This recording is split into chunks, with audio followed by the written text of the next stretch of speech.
press that the tab. I'm sorry. Wait a second. Uh, I'm sorry.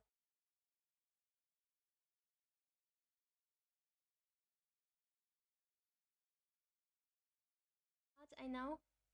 No. No. Ah. Okay. Here we are. I'm sorry. Such a bad start. Hello and welcome. I am Sienna Mizo for whoever doesn't know me yet. Today we are doing the flight attendant route. Hello, Icy. Hello, Sasa. Welcome, welcome. Today we have a special episode, as you can see.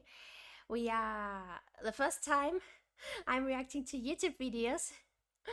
I know it's not very original, but I thought that many people are. I don't know. I get recommended these sometimes and ads and stuff like that, and then I look through them. I skim. I don't really watch those or read those, but then I skim through that like that's not true at all. So it's really frustrating. That's why I wanted to do this to prove that it's not true. Well, I'm not proving anything because my word is not any proof, but you know what I mean.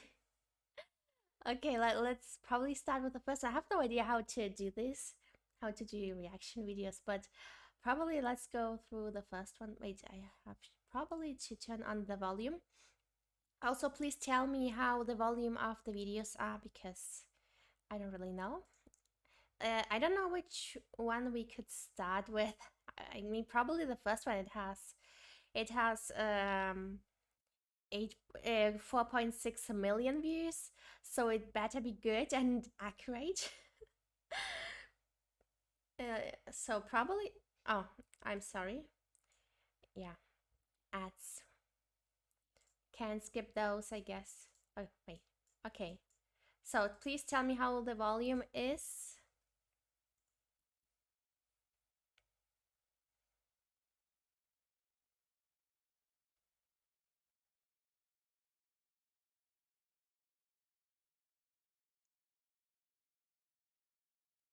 Okay, we have some introduction here.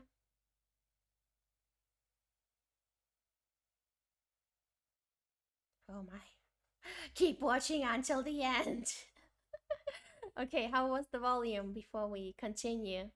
Non-existent. Yeah, of course, but volume of the video, didn't the video have any volume? Mm, let me turn it a little bit up. And let's put that intro again, I guess. How is it now?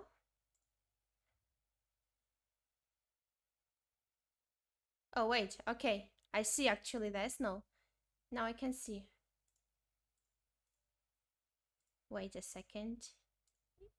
Yeah, correct. It is muted for some reason. Why though?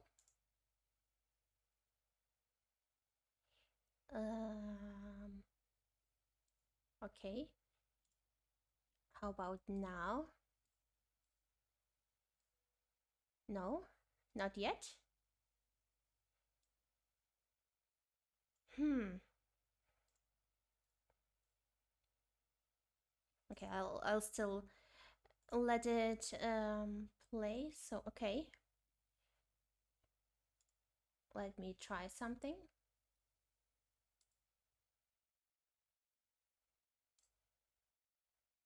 Hmm.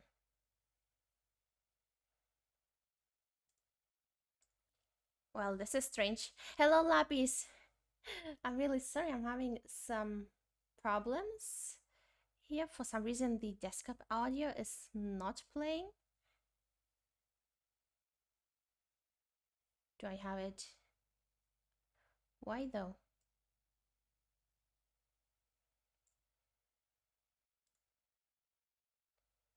Wait, this is annoying me. The sound of the video when I'm not. Now my and now my mouse is gone. Only the window.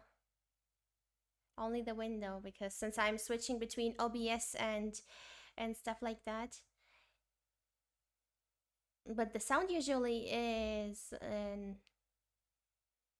not the same. Wait. I'm so sorry.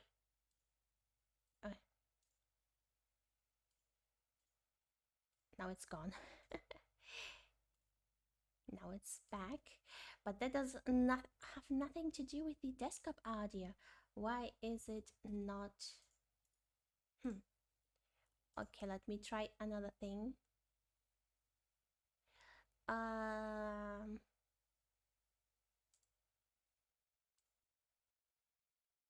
Another thing. Does it sound now? No, it doesn't. Why not? We never have this problem. Why now? Why today? Such a special episode. Why though?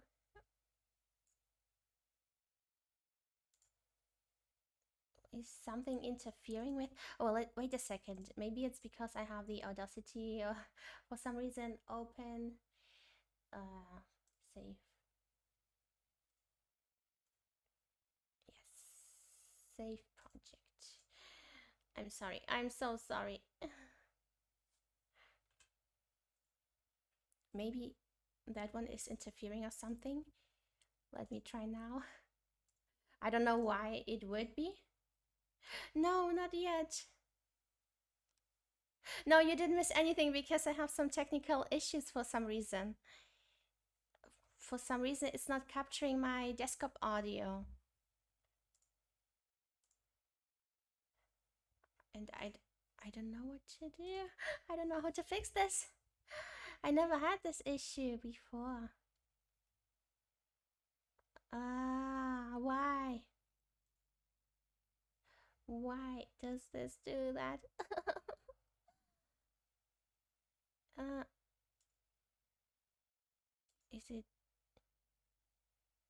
Is it, why is it?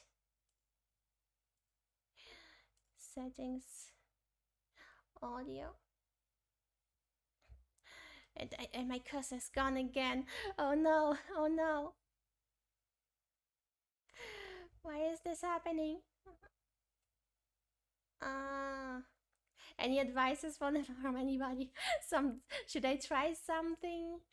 Would anything help me with this?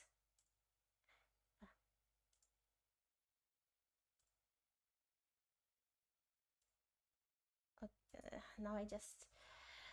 Okay, let's try maybe in another window. Maybe if I do it in another window, for some reason it will work. Wait a second. Yeah, but if I turn it off and on again, then if I do that, I just start stopping the stream, right?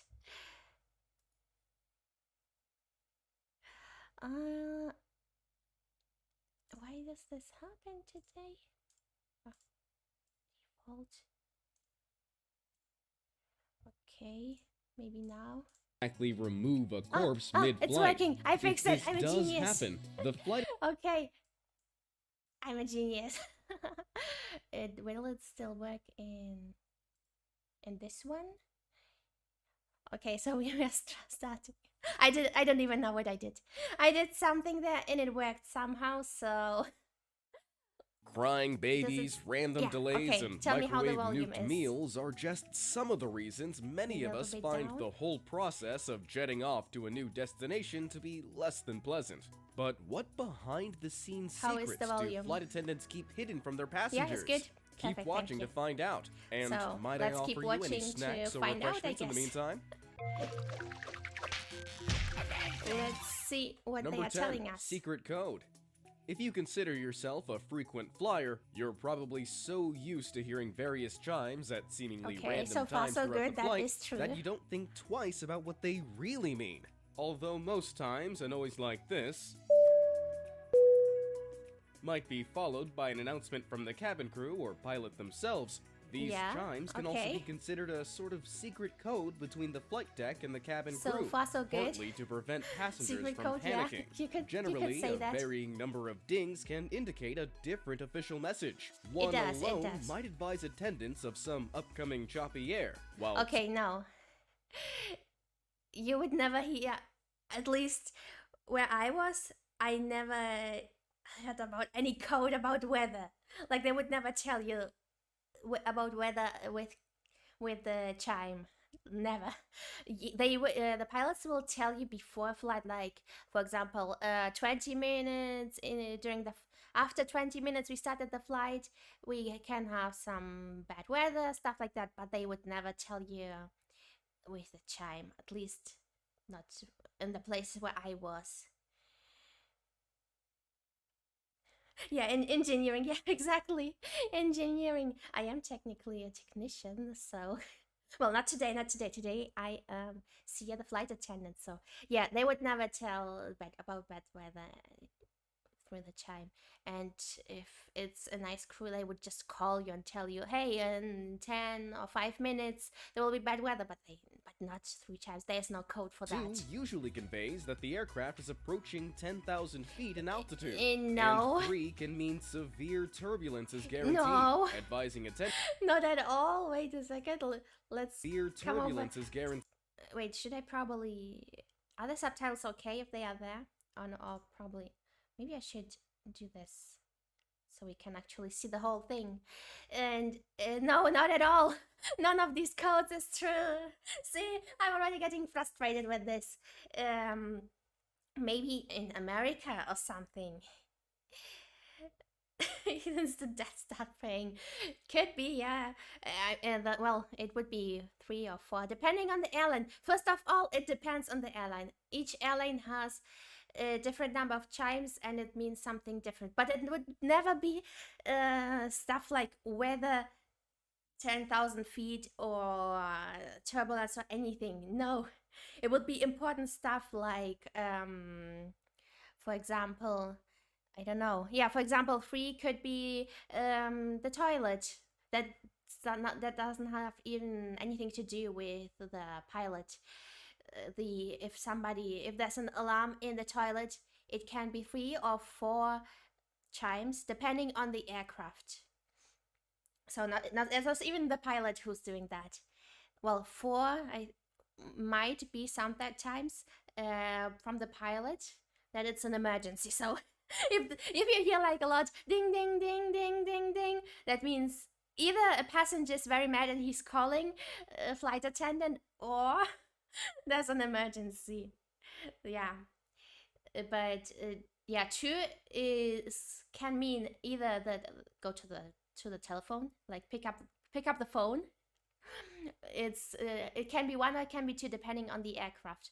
1 is usually just a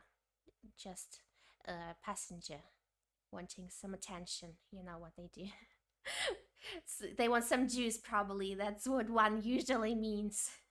But again, this depends on the aircraft. This is not standard.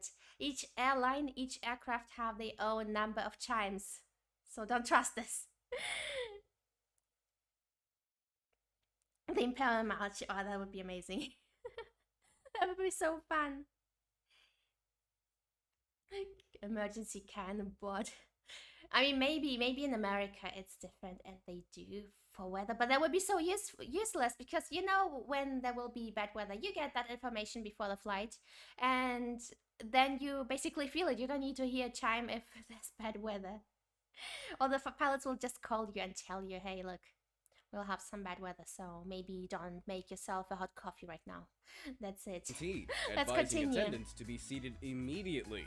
Besides these practical and effective codes, though, see, for example, for sitting down, they would just tell you so. You know, they would either call you and tell you, or they would make an announcement like, cabin crew, please secure the cabin. So you have to look that everyone is sitting down, and then you sit down, and then you prepare for turbulence, basically. By the way, if you have questions, you can ask them at any moment. Pilots and attendants have also commented that these chimes might be used to communicate private messages between the main plane and the flight deck. For example, one chime from the pilots might mean, hey, can we have a coffee when you're No, free?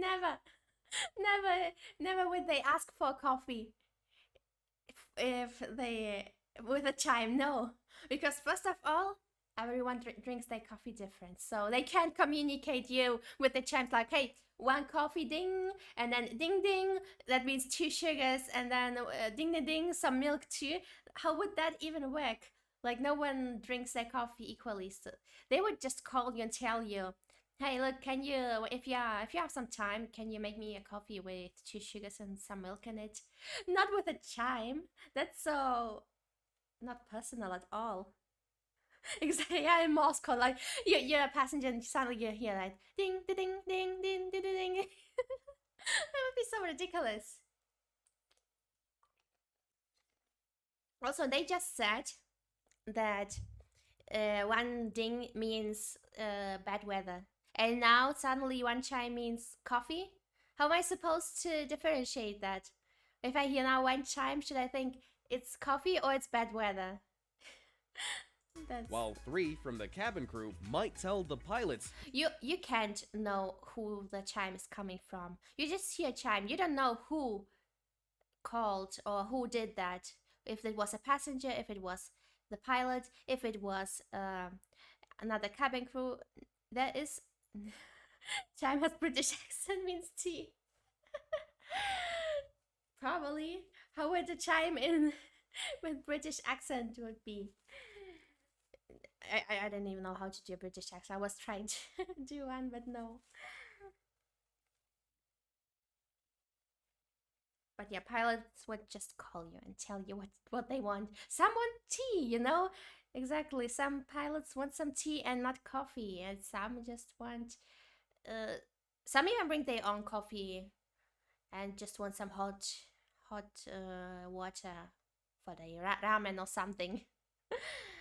Okay, let's continue.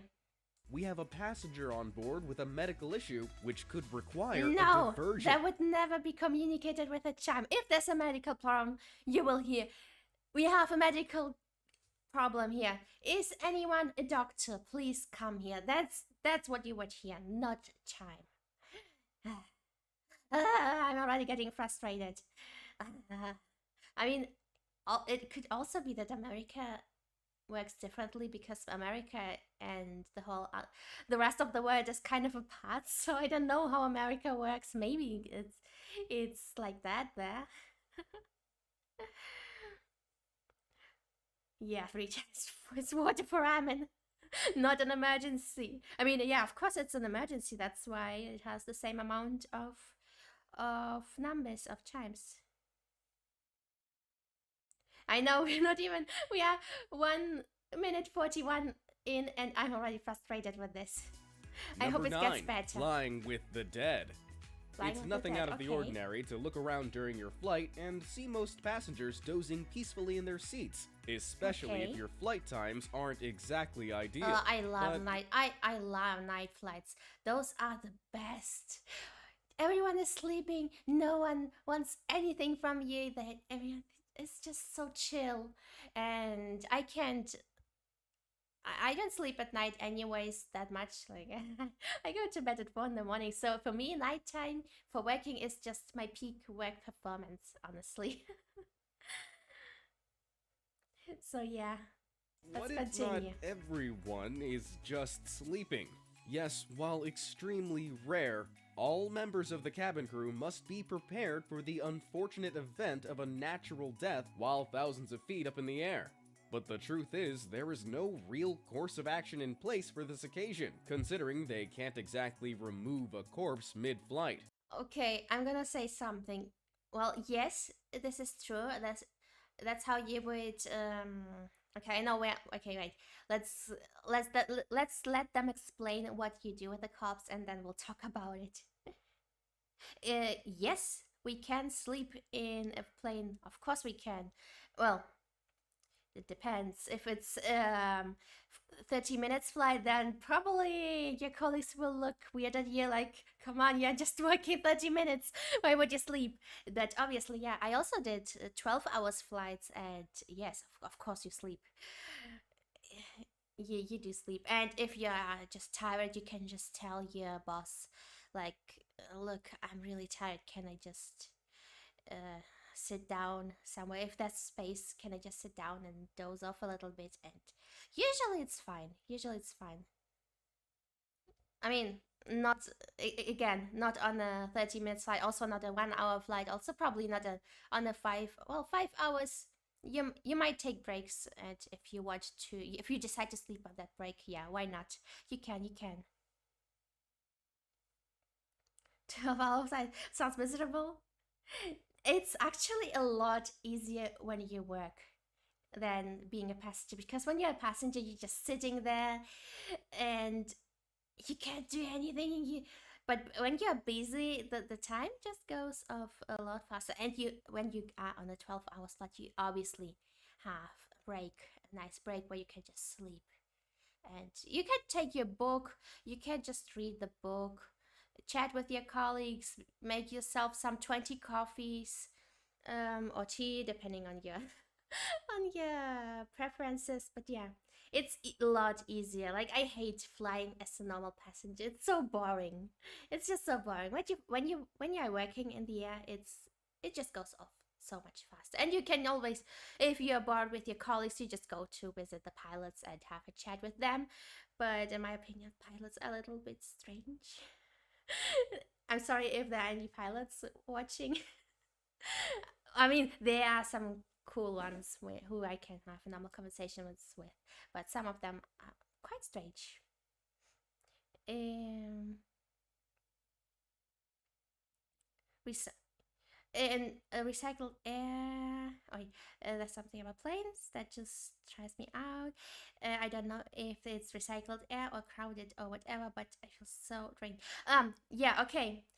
Drained, do you mean like tired, or from the, or is it just dry? Because the air in the airplane is so dry. It's so bad.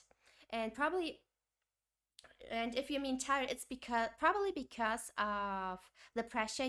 Your body is not used to the pressure, and pressure plus super dry air. Remember always to hydrate yourself a lot on the plane. But yeah, pressure plus dry air can tire you out a lot. So it's not stretch at all. It's not stretch. That's why our job is considered a job where you need a lot of rest. You really need a lot of rest. You have your obligatory, mandatory rest hours after flight, because it is a very tiring job. It tires you very much out being on a plane. So yeah, I hope I could answer that question for you. Okay, let's continue with the cops, because I know where they are going, what they are going for. So let me finish. I will let them finish, and then I will tell you something about If it. this does happen, the flight attendant's primary concern is to not alert other passengers by causing a big commotion. So the best thing to do is to ensure that the deceased person has a properly buckled seatbelt and to temporarily cover them with a blanket, as very few planes have special lockers or body bags prepared for such circumstances. In some cases, the passenger might also be moved to first class, where there are less people, so that their death is more discreet. So if you see someone looking like this during your flight, you should probably fear the worst. That's not all though, because you could also find yourself flying in the company of a corpse being transported for burial, or even a cooler. Yeah, but not in that way. If it's for burial, it's not on a seat, obviously. It will be organs needed for a transplant at any given time, both of which are discreetly loaded alongside all other luggage. I was gonna say it, because I thought they would say something like, hey, maybe the guy next to you is a corpse. Just flying to his own funeral. No. If there's a corpse, it's down there. You won't see it. Okay, but before that, yes, if you have a dead body, if you have someone dead, it would be transported that way on the seat, probably moved to somewhere where there are less people, or probably just left there because it's such a big trouble to transport someone. Just can you imagine, like, taking out someone out of their seat and then bringing them to another seat? I did that obviously in a training, but it's human bodies are very heavy when they're not conscious, so they would probably just leave them on the seat. But there's a big but there. And the but is no one, if you are not a medic, if you're not medical personnel, you can't confirm a death. Like even if there is no pulse and the person is not breathing, I can't say, okay, this person is dead. I can't decide that. I don't have the right, because there are some cases where it might seem like the person is dead and they have no pulse or anything, but they're actually not dead, and they could be saved. So I have not the right to say someone is dead. It would have a medical person, a medic, doctor could, but I think it also depends on what kind of doctor. Not everyone has a right to tell that, okay, this person is dead, we can leave them on the seat, we don't need to treat this person anymore. You can't just do that. Okay. Wait a second, let me ask read the questions. Yeah.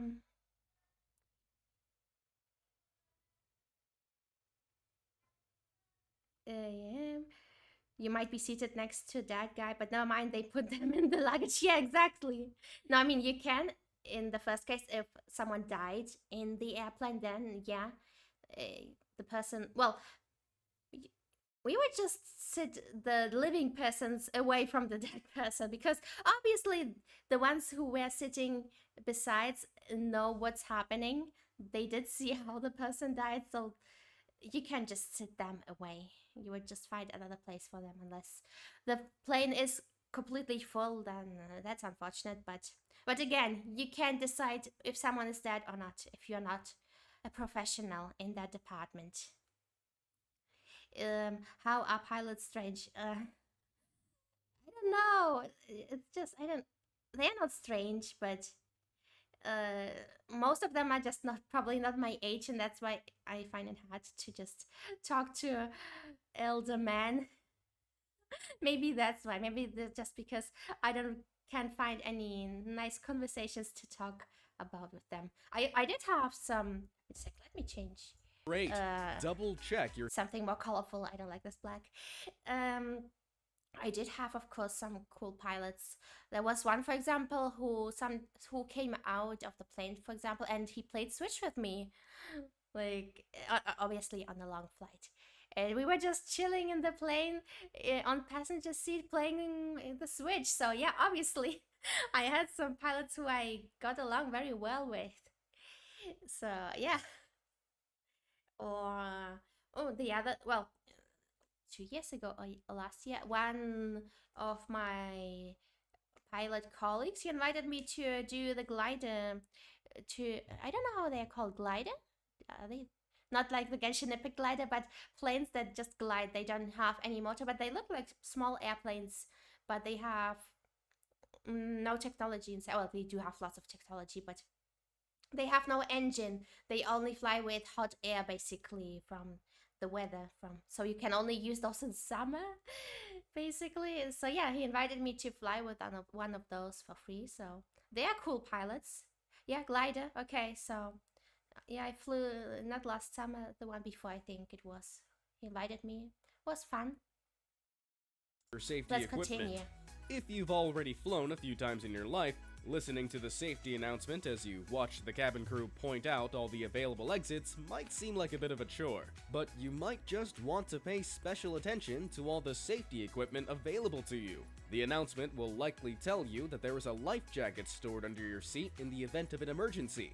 But what if this isn't always the case? The life jacket is the most frequently stolen safety item on board the aircraft. Yes and no.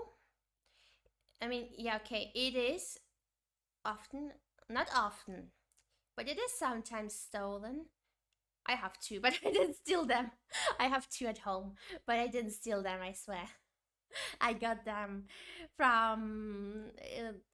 I was on a flight where it was the last flight of that airplane, so we just could take everything inside because that plane was going to the trash bin.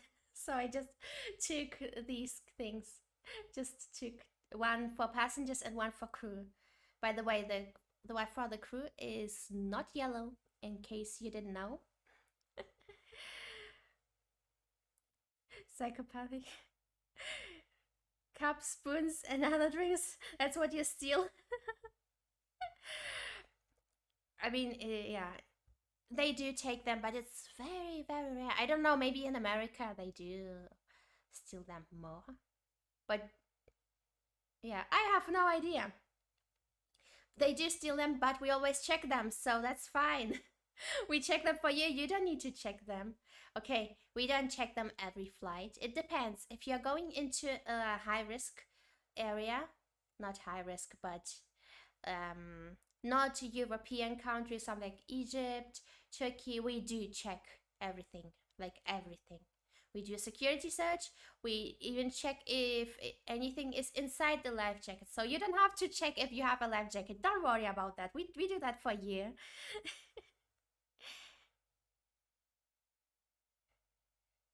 What other safety equipment is available? I don't know. You stealing an oxygen mask would be a little bit more difficult because it's over your head and everyone would just see that. I don't know, the toilet paper from the toilet. You could steal that, I guess, but I would notice because we do check the toilets every 15 minutes. Yeah, the safety manual, but they don't do that. They are so dirty. Don't even touch them. Don't touch those. Like, do you know how many people touched those before you? That's just don't touch those. And don't bring them to your home. Please don't. Craft. While it's worth double checking that your own life jacket hasn't been pinched, oh no, you we should get an ad also now. listen carefully to the information given. Oh no. This game. 3, 2, 1. Skip ad. Oxygen masks, which will drop down from above your head. Although some people have reservations about the amount of oxygen contained in these small bags, research shows that in the event of sudden aircraft decompression, you would die anyway. In sudden case of sudden decompression, you would die anyway. So why would you need any oxygen? No, that's. Don't worry. Don't worry. I'm not here to scare you. 18 seconds of useful consciousness in which to safely install your own mask. And although airplane accidents are still super rare, it pays to observe the smaller details. They might. Why do you need to observe the mask? Like every plane has to, it's the same. It just drops down on you. It will be right in front of your face, so just grab it and put it on your face. That's it.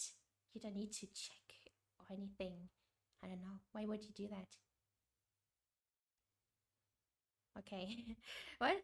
Oh, they always tell you to put your own mask first. Yeah, always put your mask first, because imagine it. That's for in case, for example, if you are traveling with children or elderly.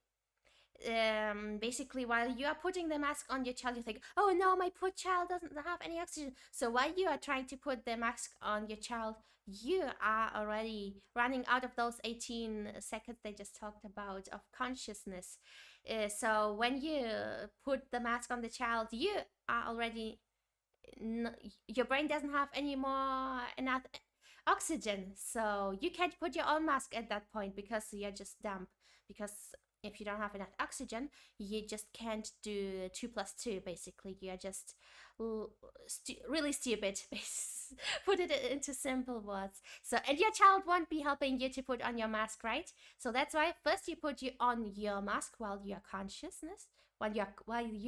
conscious, and that's when you can put it on your child, because your child won't die in that time you are putting on your mask. They will just. Sorry. Your child won't die in that time while you're putting on your mask, but you could die if you put your child's mask first on, because who will help you when you are not really thinking like a human being anymore? That's the reason. I don't know if that was a question, but I'll just mention it. Did you know masks are you breathe your own CO2? Those masks put you a mix of the oxygen from, well, the air around you, and a mix of oxygen of the tank that is above you.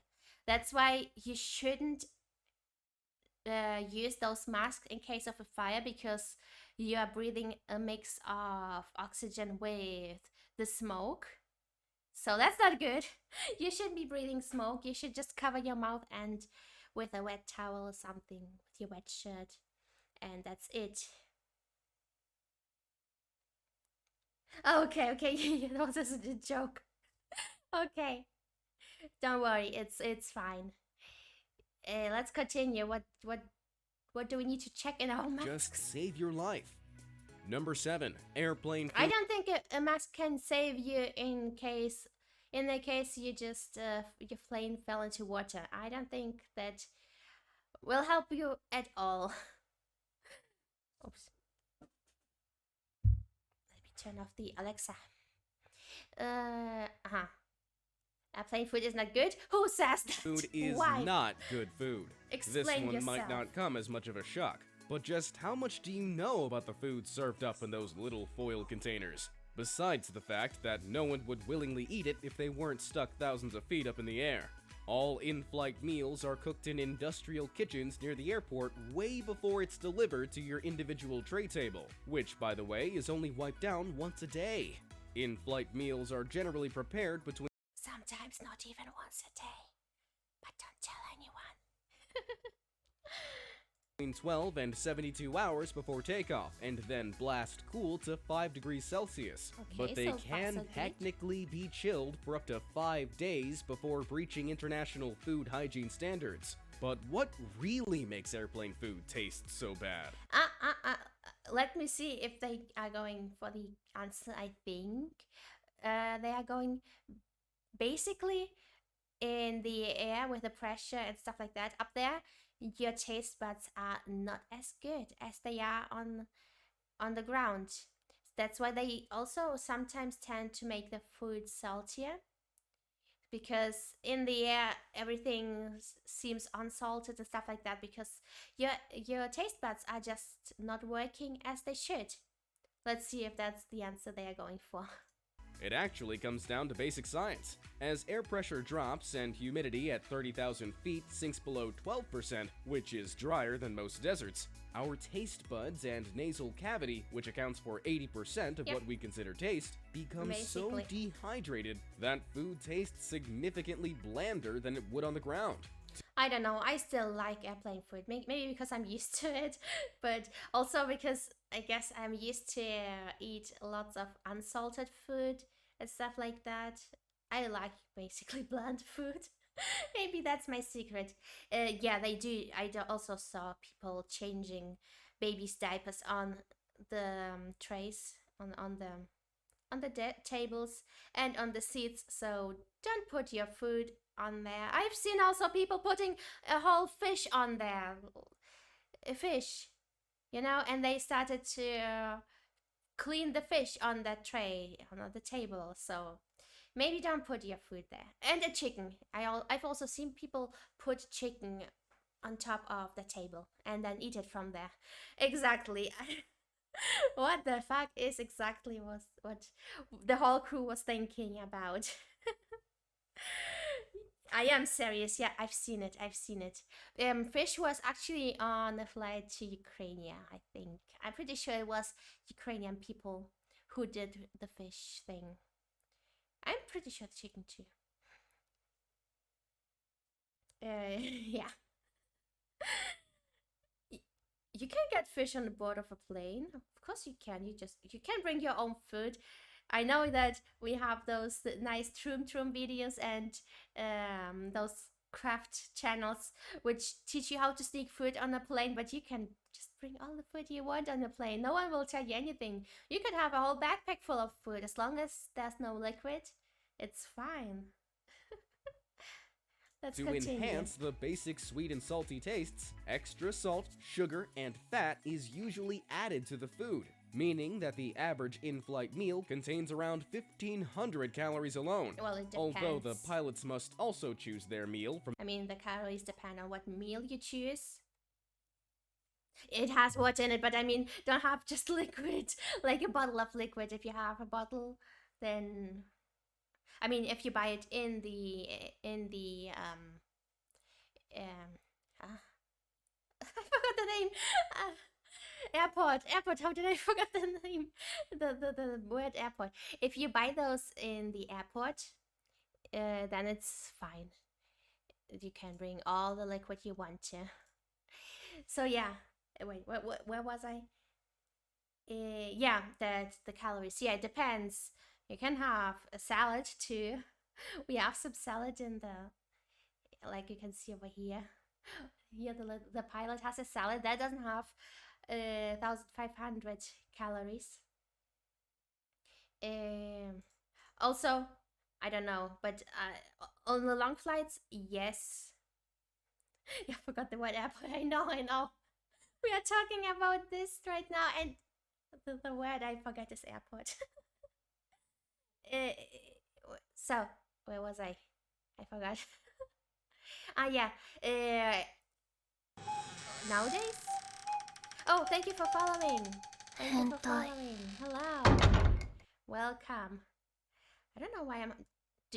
Did you get the sound of the notification? Because I for some reason didn't. I didn't hear it.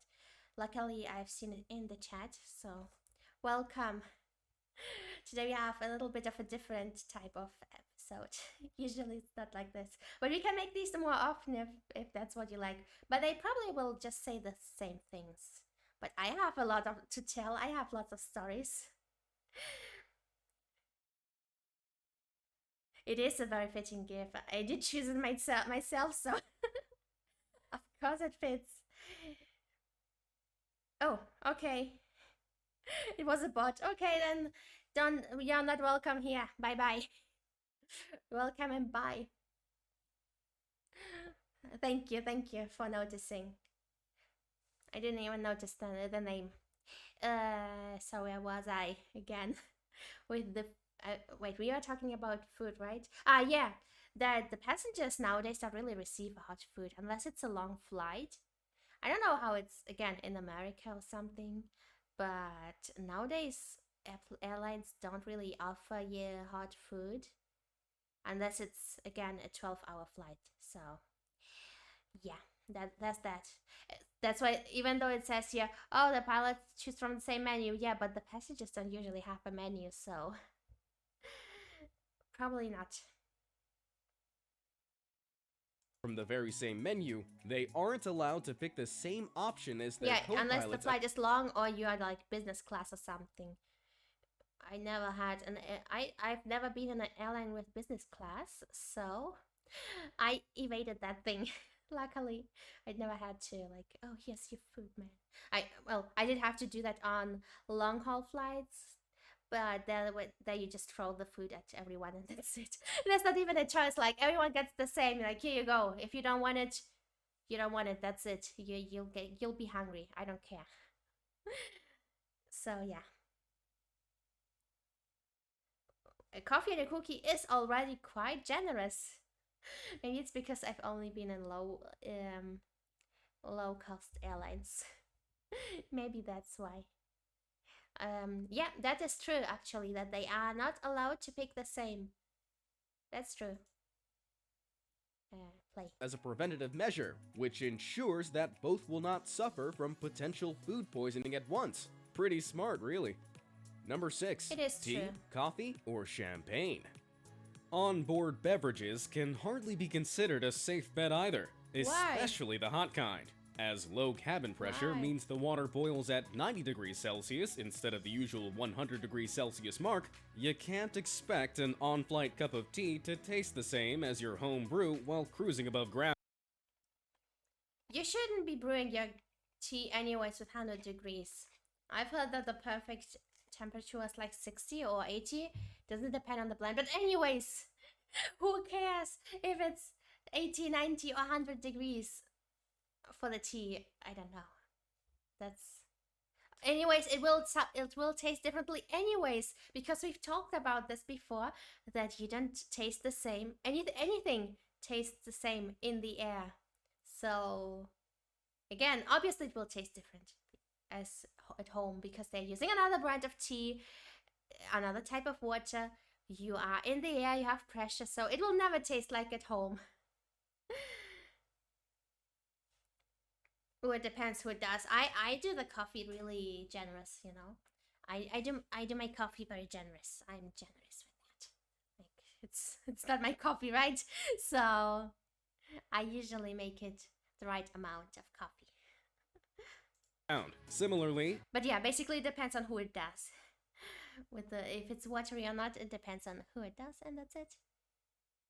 Our increasingly dried out sinuses are also proven to alter the familiar taste of coffee, yeah, if that's we more your just thing. talked about that. That's not all though, because your favorite hot drinks are almost definitely not prepared using safely bottled water, but rather the aircraft's own tap water, which is far from ideal. You see, the process of emptying the toilet and refilling the plane with enough water for its next journey is usually carried out by the same person in quick succession during layover periods. So there's a chance. I wouldn't say. I'm not saying that the watch is good, by all means. It's not good at all. But they do sometimes empty the waste, the poopy, the pee pee poo poo. They do empty that usually, but in between the flights they don't do that. They don't refill the water or the waste because people just don't poo or pee that much that you have to exchange it every flight. It's usually, I mean, if you see that it's full, then you change it. You have a screen that tells you if it's full or not. But the water is not good, but it has nothing to do with the waste, with the toilet waste. Having fun with put guns on the airport, yeah. I mean, they mean probably for the tap water normal. And yeah, it is boiled. So The water you're drinking has been contaminated by traces of some dude's dookie. No. On top of this, there can also be a buildup of grit and material. If that would be true, that it has contact with the toilet wastewater, that would never be approved. Like, do you really think any organization would let you fly like that? Do you know how many certificates you have to give to be able to fly with your airline? Where they check like literally everything. They check everything. They wouldn't just let you fly if there was any opportunity for that to happen, for your tap water to be contaminated by toilet water. There's just no way airlines would be able to fly like that. In valves and pipes, due to the lack of time to properly clean them between flights. Although many people enjoy a drop of the hard stuff while relaxing on board, you should also know that even the best wine might taste entirely flat up in the air, because liquid thins out and becomes leaner at higher altitude. They are talking... They are talking about the same thing about the taste buds already third time in a row in the same video. I forgot to If you're looking for a better option to wet your palate and calm your nerves, I suggest you go for a classier glass of champagne, which has its own system of preserved flavor delivered through all those tiny little bubbles. Oh yeah. Buy yourself a champagne on the flight. Of course. Yeah, go ahead. Buy yourself every flight you fly a champagne. Getting dysentery every time you fly on Oregon Trail stuff? Really? What are you doing? Maybe you should wash your hands more frequently or something. I don't know. Or is it because of what you drink then?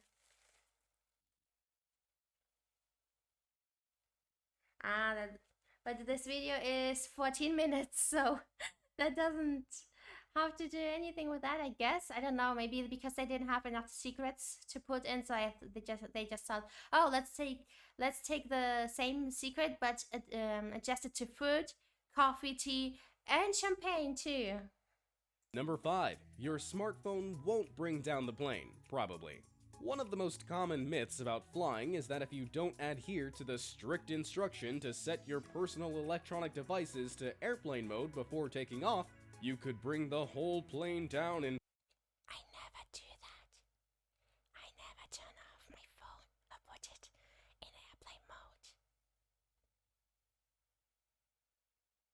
flames. This is not entirely true. In fact, electronic carry-on devices like so many secrets revealed today, right? But these are the real secrets flight attendants never tell you. We don't always put our phone in flight mode. We don't care unless we go to a country where there's roaming. So then in that case, you should probably do that. Like for example, we every time we went to Switzerland is not a European country. So I've seen some people not putting their phone in, some colleagues not putting their phone in flight mode. And then when they get back to Europe, they get a huge bill for just the half an hour they were in Switzerland or Turkey or Egypt or anywhere which is not Europe. Just for that time they were outside of Europe, they get a huge bill after that, and then they remember to put it. That's why usually when we go outside of Europe, everyone is like, everyone don't forget to put this time your phones in airplane mode so you can get a huge bill after that. The real secrets no one will tell you. Yeah, turn your wait, they told you to turn off your laptop because you need table up. Yeah, but you can still put on the laptop up and then just have your laptop on your knees. But again, it depends on the person checking you. Like, I wouldn't really care. I would tell you about the table probably, but I would let you put it on your knees. But if you run into someone who's having a bad day, maybe they will tell you turn it off, not even on the knees, on your lap. So it depends. That's the out of Europe tax. Why are you going outside of Europe? Ew. Because that's because we don't choose our destination where we are going. Like a laptop or your smartphone aren't individually capable of interfering with any of the critical electronics required to keep the plane airborne. The primary concern is that the radio used to access your cell network can interrupt signal communication between the flight deck and the control tower. And a plane full of people nowadays using their mobile phones could cause a fair deal of potential. Like if everyone would be trying to call at the same time, the plane me, but not really, no. Yeah, you don't need to do that. Just tell your local flight attendant you did, and that's it. We don't do that either, so... Nah, maybe turn it off. Save some battery. You won't have that much connection in the air anyways. So, yeah.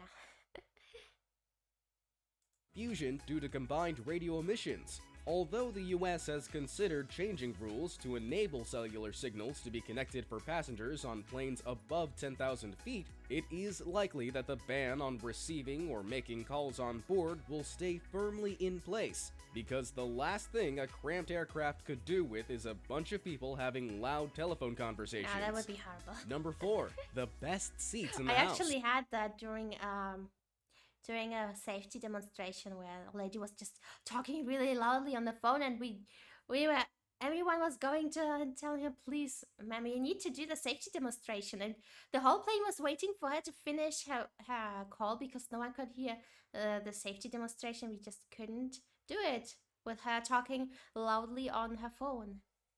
Everyone was so mad at her. But she didn't care. Some people aren't all that bothered about seat allocation while preparing for an upcoming flight, while others will actively avoid the middle seat, or the unlucky aisle 13, which has even been removed from certain planes to ease flyers' minds. But where's the safest place to sit while flying? Research has shown... Let's see. Actually, it doesn't matter. It's just a thing of luck. If the plane crashes with the nose down, then probably don't sit on the seat. If the tail breaks off, then probably don't sit in the back. They will probably say that the safest place is at the wings, I guess. But then again, if there's an explosion, the engines explode or something, probably at the wings you will die too. So, and if the plane crashes anyways, you will be dead. Don't. Being positive here, yay! I'm so positive, right?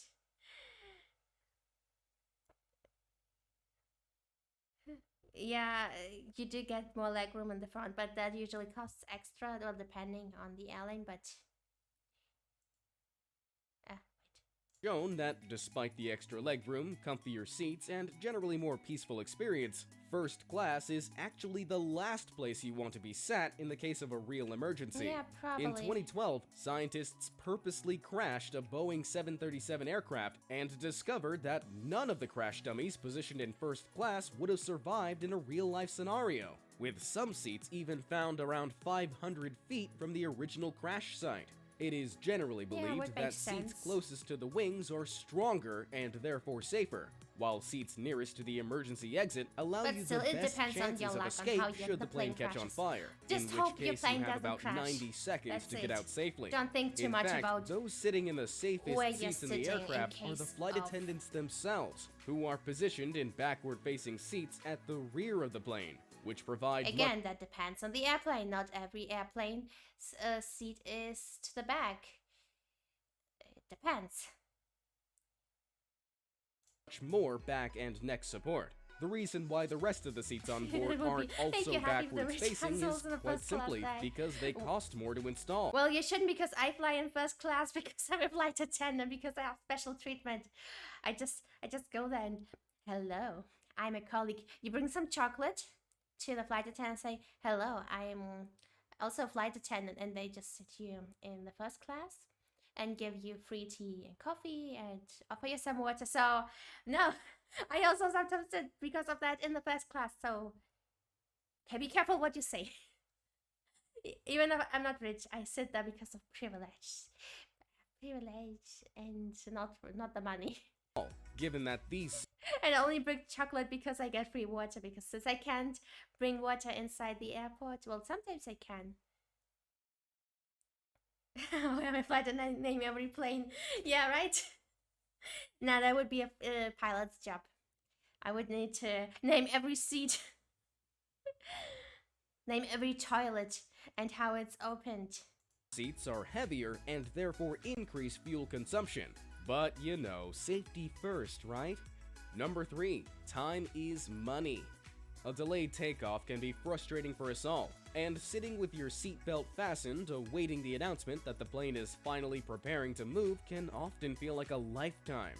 But have you ever considered that the flight attendants patiently answering everyone's questions during this period aren't actually getting paid yet? That is true, unfortunately. Like, people always complain, we are sitting 40 minutes in this plane without moving, and we are like, yeah, we too, you know, we can't go anywhere else either, and we are not even getting paid, you know? This is actually true, unfortunately.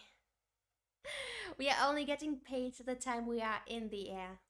The moment the airplane takes off is when we start getting paid. Although individual pay structures may... Yeah, it is overtime. It is we do work overtime, but that's fine. I guess. Not really. differ between airlines. Both the pilots and cabin crew generally don't start getting paid until the parking brake is released or the main exit door is closed. Yeah, and very pay true, stops very again true. when the brake has been reapplied and the door reopened. This also means that all necessary means of pre-flight preparation, including any pilot checks like weather, route coordination, and briefings, as well as attendants assisting passengers with boarding the plane and finding their seats, is technically unpaid work. This has been the traditional way of accurately calculating passengers with boarding the plane and finding their seats is technically unpaid work.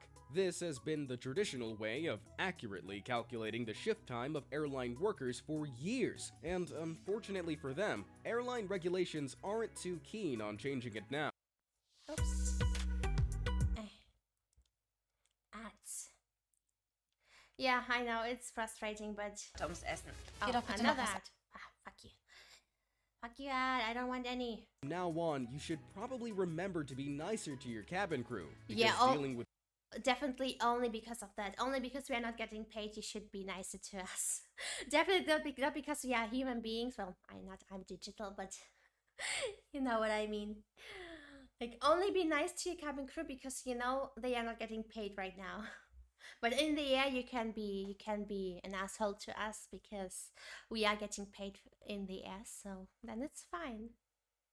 with rude passengers is hard enough, but dealing with difficult individuals for free is a whole new ballgame.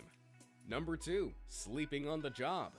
Working on an aircraft can be a serious... Your question from before, let's see what this video answers.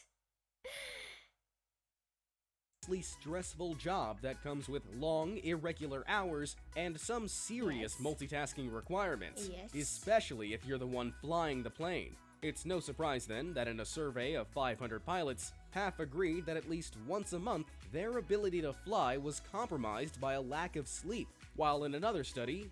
Okay.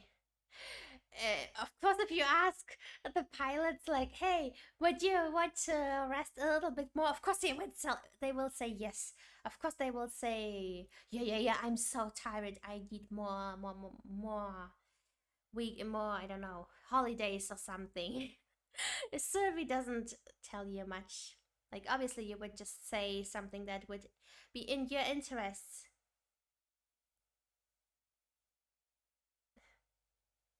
43 to 54% of UK, Swedish, and Norwegian pilots asked admitted to actually falling asleep while flying. The same. Wait, what?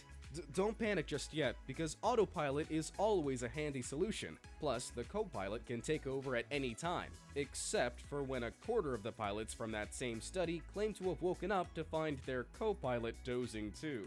Sleeping on the job doesn't just happen accidentally though, as both pilots and flight attendants are given private sleeping quarters so they can sneak off for a much-needed kip. Okay, story time. Well, that's not story time, but exactly during long hauls. Please specify that, because obviously not every plane has this. We had a guy, well, a man, an adult man, coming to the back galley and asking, hey, can you show me the secret door?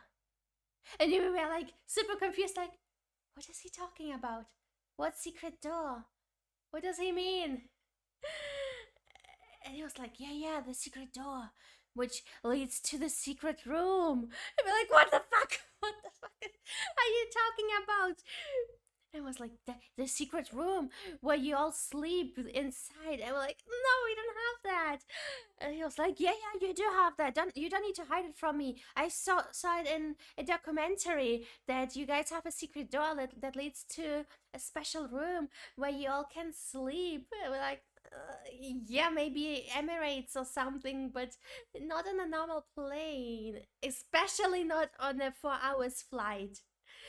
I don't think anybody needs, I mean, yeah, of course, that would be nice, but you don't need to sleep in a room for a 5-hour flight, you know? Yeah, we just didn't want to show him our secret room. And he was like so convinced that we were lying to him, that we were actually hiding that secret door from him. He was like looking for it everywhere. I'm like, there is no secret door here. You won't find it because it doesn't exist. And especially not a small normal size plane. Yeah, the huge ones maybe, well, not maybe, it is true for huge planes, especially the ones that have 2 floors, stuff like that. Obviously they have something like that. But again, only for the extremely long flight, 8 hours, 12 hours. Secret room for a reason, yeah. VIPs only, yeah, we are the VIPs, obviously. What we did have, when I did fly the 12 hours flights, we did have a few seats in the airplane, like the normal passenger seat, but it was in the front, 3 or 4 rows. There was a curtain which went all around that area of seats, so it closed off the whole area of the seats, and there is where we actually could sleep. But it was not a room, it was inside the cabin with all the other passengers, but just with a curtain, so you can't see the whole area of those seats where we were sleeping. So that was our secret room, I guess.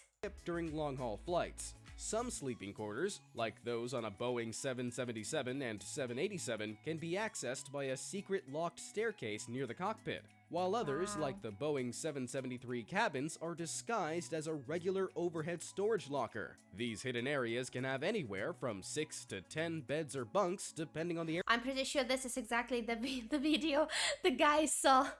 He was like, yeah, it's obviously it's a secret door because it's so well hidden. So yeah, he probably saw this video and that's why he came to us. Airline That's where and it can was contain exactly. a reading light, Even I didn't know blankets, about pillows, private storage. I mean, I did know about this, but I mean, even I didn't know where the secret door was. It was so secret, even we didn't know about it in our own airplane. Storage, and in some cases pajamas. Although flight attendants can barely stand up, overhead sleeping quarters for pilots are a little plusher and can fit 2 business class seats. But yeah, that's more like Emirates style and those expensive airlines, not the ones I was flying with. Unfortunately. I was thinking about joining Emirates, but then in the end I thought, nah, I prefer living in Europe with my freedom and stuff. 2 sleeping areas and enough room for either a closet, sink, or toilet. Think about that the next time your legs are squashed by the reclined seat in front of you. Number 1, the fake lock. Popping to use the toilet is something few. This door, this type of door. I had this type of door. It's so bad. No one can figure out how to open it. We all hated this door. I mean, it was fine for us, but we hated it because you can't relax for 5 minutes. Every time someone goes to the toilet, they just struggle to open this door. Sometimes it was an entertainment for us. We just sat before the in front of the toilet, and we were just watching people trying to enter into the toilet. It was like free TV. People trying to open this door. They struggled. Some adults struggled for a few minutes before finally surrendering and asking us. No, they didn't. Some did figure out how to open it, but most of them just surrendered and asked us how to open it. And sometimes you told them how to open it and they still didn't get it. And one time it was so funny because one adult was really struggling to open this door, and then the child came and just opened it on the first try. And we were like, oh my god, that's so embarrassing. We were holding our laughs because like, that's so embarrassing. Yeah, like that guy was, the adult strong man was struggling to open the door, and then the kid just shows up and opens it on the first try.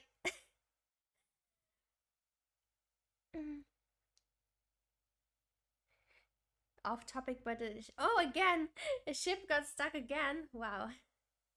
Yeah, I think that guy was really humiliated. But yeah, that was funny. Do you know how to open this door? How would you go with this door? What would you do to open this door? Please tell me. Please tell me in the comments below. Even if you don't have any comments here. We are live right now, but if I decide to put this on YouTube, if you are watching this on YouTube, tell me in the comments below how you would open this door. Solution coming soon, probably. Yeah, I will probably kick it. But where? Where would you kick it? Okay, let's continue with the video. Few of us can avoid during a lengthy flight, and oftentimes you might find yourself peering up the aisle waiting for that red engaged light to turn green. But what if I told you the locking bathroom is little more than an illusion? In fact, anyone can open the lavatory from the outside, if they happen to be a flight attendant who knows how, that is. As with everything else on board, the toilet must be easily accessible in the case of a sudden emergency. That's true. So the locking system in case someone commits suicide, for example, you need to open it fast. I did get here. Didn't happen to me, but to a colleague. He told me about this. Wait a second. Let me read here. Lift the little occupied thing. Yeah.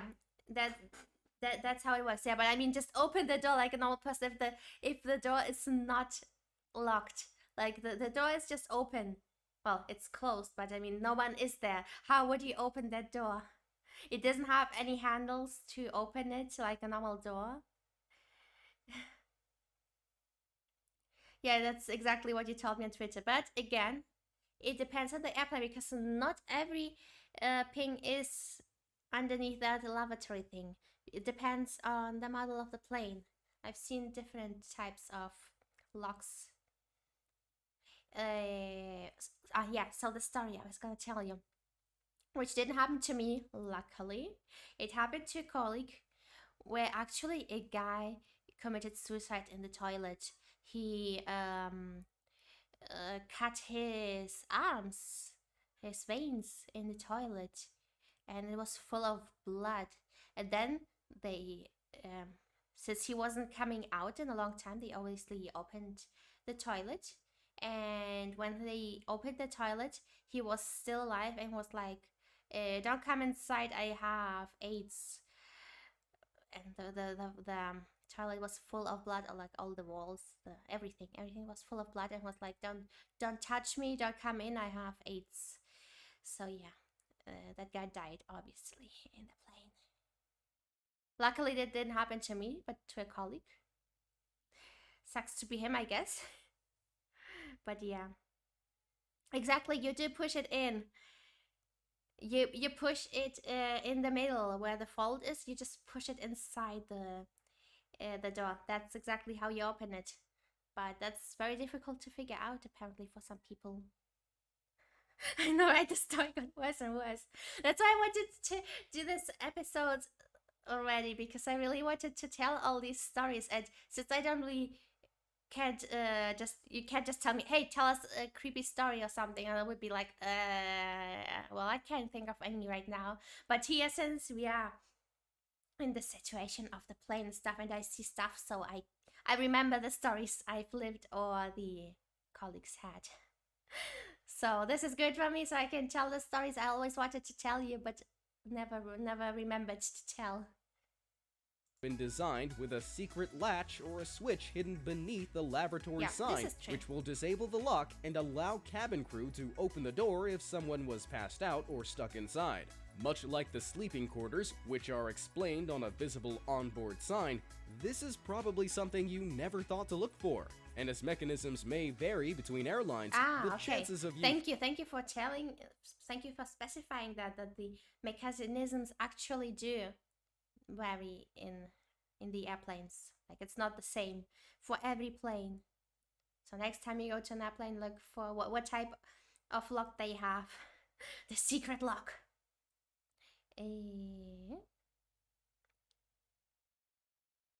Of course, if you can clip my stuff, please do. I really would love to have a clip, someone who clips stuff, so I don't have to do it, because I'm too lazy. And I just, when I rewatch my old streams, it's like, nah, this is not interesting. This is not fun. Like, oh my god, this is so embarrassing. I'm not funny at all. So I can't really clip myself. I tried to, but I can't. But yeah, please do. If you find something that is worth clipping, please do. Figuring it out are slim anyway, not to mention facing a potential criminal offense. Were you already aware of any of these airline secrets? And will you think twice about...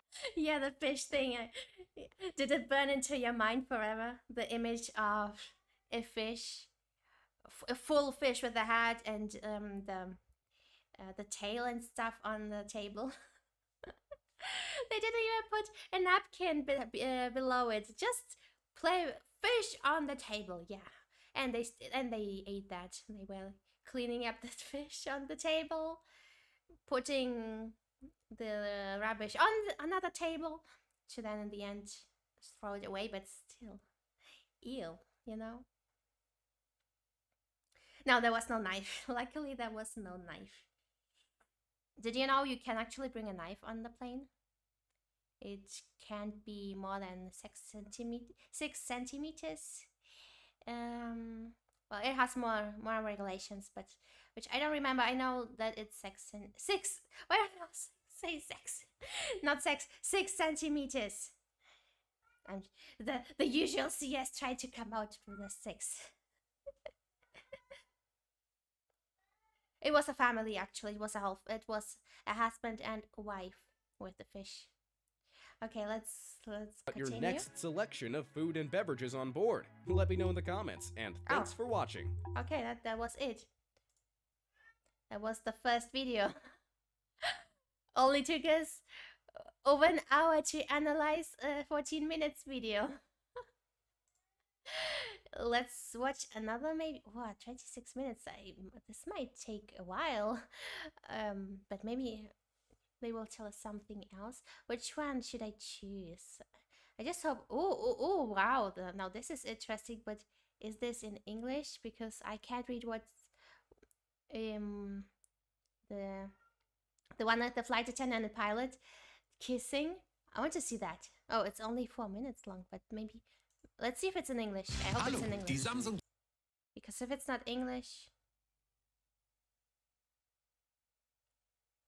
but I couldn't, with differences between American and European, I can't just confirm or deny anything because I have no idea about American.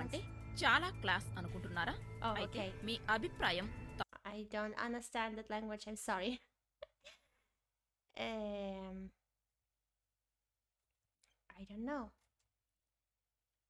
Yeah, the lavatory is a classic. I don't know, this one is showing the flight attendant for some reason, so let's see that one.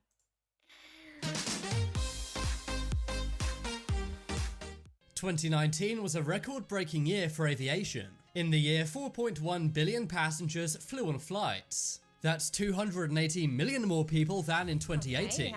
And it also means that over half of the world's population fly every year. But when you're cruising at 30,000 feet, there are some things the flight attendants on board will never tell you. Yeah, like the fish. like, oh, the passenger before you was just eating fish on your table. That kind of stuff. Are these secrets only flight attendants get to know? For example, did you know those chimes you hear on airplanes is actually a secret code? And while every passenger rushes to be the first to board, did you know it's best to be last? Today we'll discover... No, now I really want to know why they're saying being last is the best. Because it's definitely not, I can say you that already.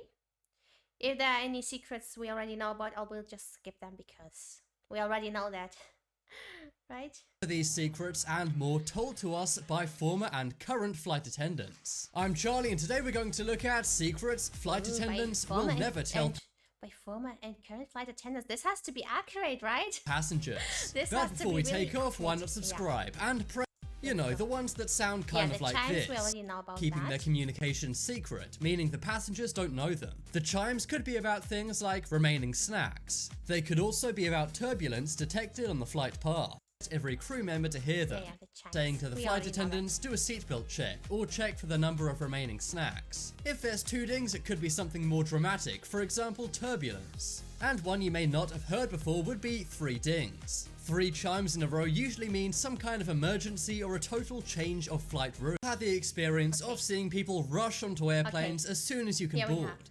1 chime, send snacks, 2 chimes, send coffee, 3 chimes, we are gonna die. We used to use, for snacks we did hand signals and that's it. Yeah, exactly. 1 chime, send snacks, 2 chimes, send coffee, 3 chimes. Terrorists attacking! We're all gonna die! Yeah, that's definitely what it means. Hey, you might have... Let's see. I'm really interested in why they're saying that being last is best. Let's see. It's not like that, but okay. Even done it too. I know I have. But according to any flight attendant, it's actually way better to be last to board. Well, the great thing about boarding last is you can pick from any remaining seats. So viel Potenzial verschwendet an einen Jungen. But why? Okay, I see with the remaining seats and stuff, but no, because what if the plane is full?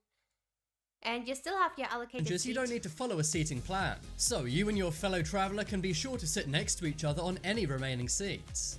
In the case there are remaining seats, because probably not. I mean, depends where you are flying to, but that's not really working for me. Let's see what else they have to say. As the doors have now closed behind you, you know you're the last person to get on the airplane. And this means you won't be taking anyone else's seat, no matter where you sit. So next time you're boarding... But depends, because some people have tried to do that. And then they sit on the seats we were reserving for us, like in the back, to eat comfortably.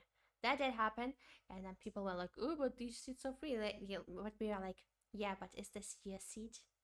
Is it yes? Because we sometimes, if we want to take a rest or something, we do check which seats are free. So we do know if you sit down somewhere where you wanted to sit later, we would know if that's not your seat.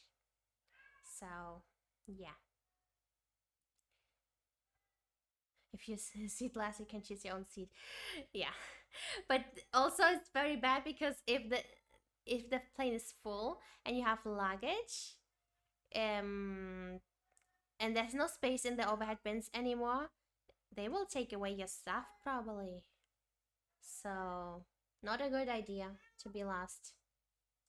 Don't rush onto the plane. Instead, take your time and board last.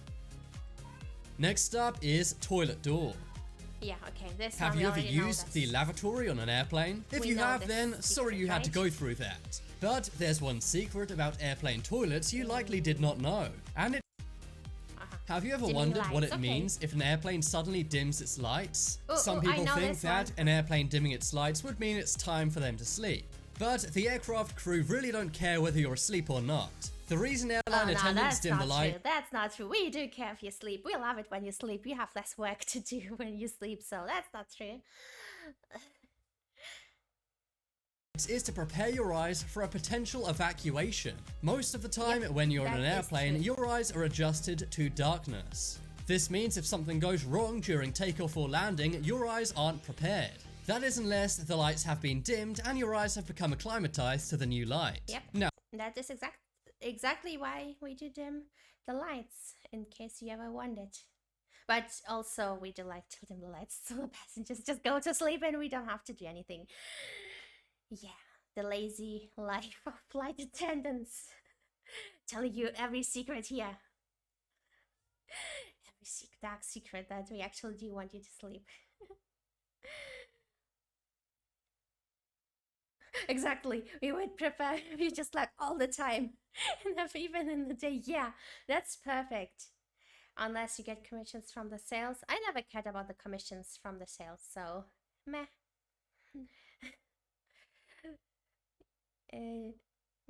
Dimming lights might mean you should go to bed. Yeah. Or prepare for evacuation. Now, the lights being dimmed does not mean you're going to have an evacuation. But statistically, during takeoff and landing is when most emergencies and evacuations happen. So that's why during takeoff and landing, the lights are dimmed. And if you see this happen... No, wait a second. During landing and takeoff, the lights actually turn on. So in case of an emergency, you would actually see where you're going, basically. But yeah, that's exactly why we do dim the light, not because we want you to sleep. We do. Please sleep. Happening mid-air during turbulence, you may have an emergency landing, so get ready. Coming up next is more food. So most people don't really like airline. Yeah, exactly. Basically, it's only right after the takeoff is when you turn off the lights. That's when it happens, not during exactly when you're taking off, because you do need the light to see in case something dangerous happens in the cabin, or in case something happens, you see, basically. That's the reason. Food. That is unless they're on a 5-star Casey Neistat style flight. But if you do want more airline food, you can actually ask for it. You likely haven't heard of this, and that's because the flight attendants don't want you to know. That's because it's more work for them to keep bringing you food. But you can ask for as much airline food as you want. Not true. The airline food is counted. So unless somebody doesn't want this and say, okay, I'm not gonna eat my food, like, you can give it away. And even later, if I ask you to give me food, don't give me any food, then maybe. But no, the food is actually counted, because every extra meal would be weighed, and weight on an aircraft is a lot of money for the airline. So there won't be, maybe there will be some extras, a few, but yeah, we won't give you any extra food in case there's food, because there's not usually no food on the aircraft anyway. So yeah. The reason why is because aircraft food has a very short shelf life. It's delivered pre-made, meaning lots of it gets disposed of. Pretty much all excess food is immediately. That is true. There's a lot of food that is getting thrown away after flights from aircrafts. Probably the guys from... No, it doesn't go straight to the trash. It goes, like in this picture, it goes to catering. And probably catering just takes it home, which I would be bad about. Even if you're good with the catering guys, I will just tell you, hey, want to take this food with you home? And you're like, hey, yeah, why not? And you just take food with you, because they throw it away after that, or they take it home themselves. So sometimes they give you stuff from the food, which I appreciate, because that saves me money. Yeah, exactly. Now there will be people going in aircraft saying, hey, I saw that in a YouTube video. You have to give me more food for free. Yeah, give me more food. I've seen it. YouTube told me to do so. Discarded after the flight. You're just not giving it to me because you don't want me to know your secrets. So that's why passengers can actually eat as much as they want. No. It's basically an all-you-can-eat buffet, No. so don't be afraid to ask a flight attendant for more food. Don't ask.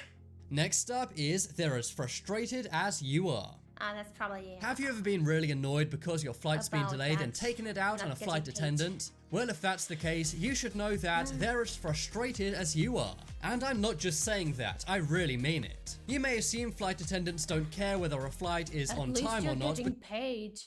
Yeah, no. Okay, let's skip that one. Paid hourly. So if your plane is late or delayed, don't take it out on the flight attendants. They're not even getting paid to be there. Next up is soda can. What? Have you ever noticed that if you ask for a soda on an airplane, they pour it into a glass and give it to you? Most of the time, the glass is much smaller than the soda can, and they can usually get 2 drinks out of 1 soda can. No, I mean, maybe if it's like that kind of flight where you get actually free drinks or something, but if someone buys a can of Coca-Cola, they just get a can of Coca-Cola, so I don't know. I guess this is for the cases where you just get free drinks, I guess.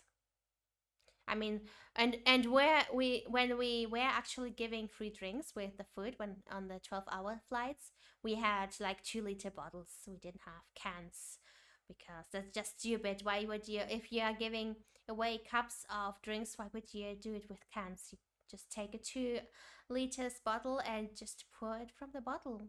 That's cheaper for the airline, less weight with the metal. So yeah, and you don't have to do this stupid thing which they are showing right now here. And that's yeah, you don't even, some people don't even need the cup. Like lots of people don't want the cup, so you just sell the whole can and that's it. But did you know that if you want, you can ask for the whole can of soda? The airline attendants are told to pour it into a cup. This is because it saves the airline money. But if you simply ask the flight attendant for the whole can, 9 times out of 10, they will give it to you. You're paying for the flight, so I think you deserve a full can of Coca-Cola. Coming up next is secret ashtrays. Oh, the secret ashtrays. It's pretty common knowledge that since the 90s, smoking has been banned on airplanes. It is really dumb. Many people think this is because of fire safety. But you know, that's exactly why we're here. For this kind of misinformation. That's exactly what I was looking for. On board a plane, or maybe to make the experience nicer for flyers. But that's not the case. Actually, it's because airline fans got very dirty from all the cigarette smoke. This meant they had to replace them more often. Ooh. Visit Dubai. Of course, because we are watching flight attendants, that's why we are getting ads for the money, so traveling. They just banned smoking on airplanes. But if you accidentally do light up a cigarette, you can actually use the ashtrays. That's right, airplanes built today are still made with a cigarette. You can often costing them money, so they just banned smoking on airplanes. But if you accidentally do light up a cigarette, if you accidentally light up a cigarette. If you accidentally do light up a cigarette. How,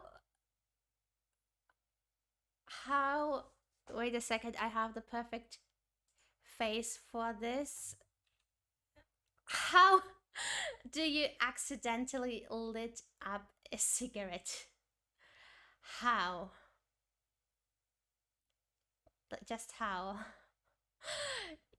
I'm trying to imagine a scenario where you accidentally can light up a cigarette.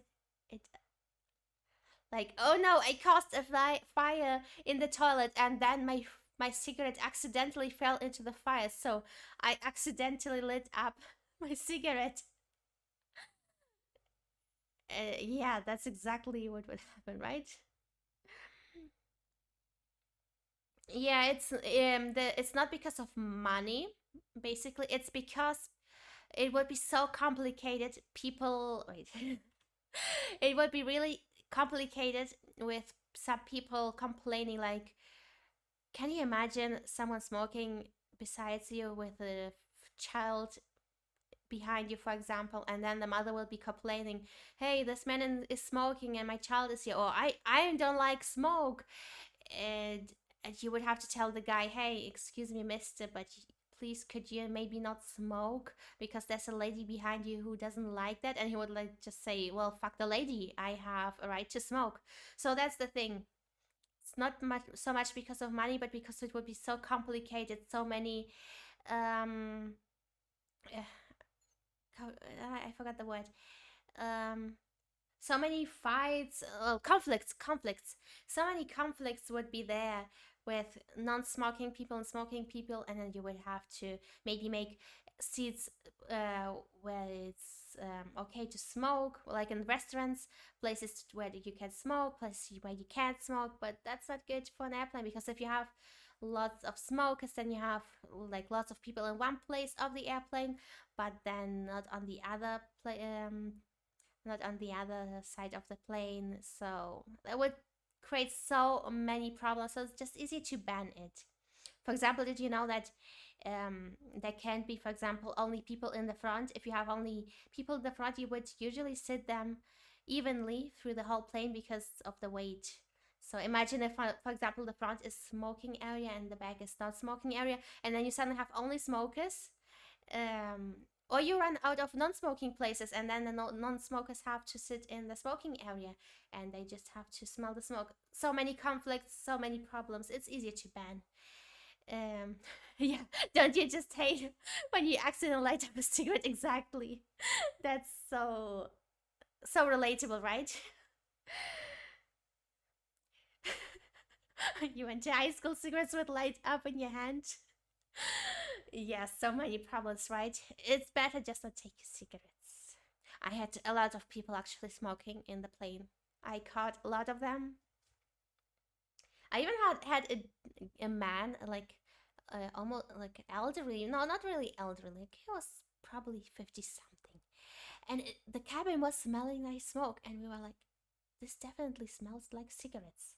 But no one is smoking. We checked all the toilets, we checked in the cabin, no one was smoking, until one nice lady secretly pointed to a guy who was actually smoking. Well, he was not smoking. He had a pipe, and he was breathing through the pipe, but he wasn't lighting it. But it was still, the smell was so strong of cigarettes that we just didn't know what to do with him. We were like, could you please not do that? And he was like, yeah, but it's not lit. And he's technically not wrong, but it just smells so much like someone was smoking. So no, a joint, never a joint. Wait, what did I? Let me think. Cigarettes a lot, but joints I think not. Also, probably because it would be difficult to smuggle it through the airport. Too much how do you call it, risk just to smoke it half an hour later in the plane. But smokers, a lot of smokers. Lots of people do smoke in planes. So yeah. Yeah, planes could have a smoking area, but then again, can't you really wait during a 2 hours flight? It's actually really funny, but you get more people smoking in bathrooms on short flights than on long flights. I don't know why, but it's just, it always is the same. The most people, the most smoking people you get on planes, like catching them, is on short flights. Well, short, not 30 minutes, but 2 to 5 hours, but not on the 12-hour flights, which is very curious. Yeah, I never understood why. I don't know why, but it's true. It's true. At least for me, and for my colleagues too. We noticed that for some reason it just works like that, and don't ask me why. I don't have an answer for that. Drugs, not that I know of. I think they clean it up good, even if they do. Probably, I'm very sure they did, but I never catched anyone doing drugs. Well, sex is another thing. Yeah, that I did. No, of course. Do ask everything that is, even. Yeah, that was what you were about to ask. Yeah, I did catch people having sex in the toilet. I did more than once. Like once it was a long flight. I think it was a 5 or 6 hours flight, and we were in the galley just chilling. And then one of the colleagues noticed, hey, look at the toilet. The wall is moving, like this. She was like, is it me or is the wall of the toilet moving? And we looked, and yeah, you're right, the wall of the toilet is moving. So we knocked, and like, and then we processed, yeah, we did. I think that a guy and a girl did go inside together into that toilet. So yeah, please don't do that. It's so unhygienic. But I guess they just wanted to enter the Mile High Club, so they did. Once we actually had, I don't remember if it was that couple or another one, another flight, where we also catched another couple doing stuff in the toilet, and I was in a really good relationship with the boss of that flight. Well, it's not the boss, but we're all equal, but not really, but we're equal. So just get a blowjob at your seat. Yeah, that did happen too. The blowjob at your seat is also a thing. Don't think that didn't happen. It did. On night flights, it does happen on night flights when the lights are off. They think no one will notice, but we notice. We have to check the cabin, we need to look at you if you are not dead or something. So we notice that kind of stuff if you're getting a blowjob on your seat. So yeah, once when we did catch a couple doing it in the bathroom, my the boss of that flight. Oh, okay. Hentai. No, not thank you. I guess it's not thank you for following. No, I think that's not a good thing, right? Ban them. Oh, so many suddenly. I know, right? I never had so many at the same time. Wow. Wait a second, let me turn off. That's fine. Let's hear the. We'll have our hentai at their cost. So anyways, I'm sorry, my cat is screaming. I'm really sorry about that. Neeks, spider. Sorry. Yeah. When we let me finish the story, please. When we catch those guys in the toilet doing stuff, my the head, the senior cabin man, the senior flight attendant, when we were landing, she was like, welcome on well, no, not welcome on board because we were landing. So welcome to, I don't remember what the destination was. I don't know. Pick USA. I never went to the USA, but okay. Welcome on board, ladies. Oh my god, what the way? Welcome on board. Welcome in. Insert place here. Ladies and gentlemen, we have this hour right now and so many degrees in this place, and we want to celebrate a happy couple entering the Mile High Club today. Something like that, and everyone was cheering for them. They were embarrassed, which was we just wanted to embarrass them, so the whole plane knew that they entered the Mile High Club. So the whole plane knew what they did. Obviously, there was no names, so. But she did announce that, like, congratulations to a happy couple who entered the Mile High Club today on our flight. Everyone was started to look, who is it? Who is it?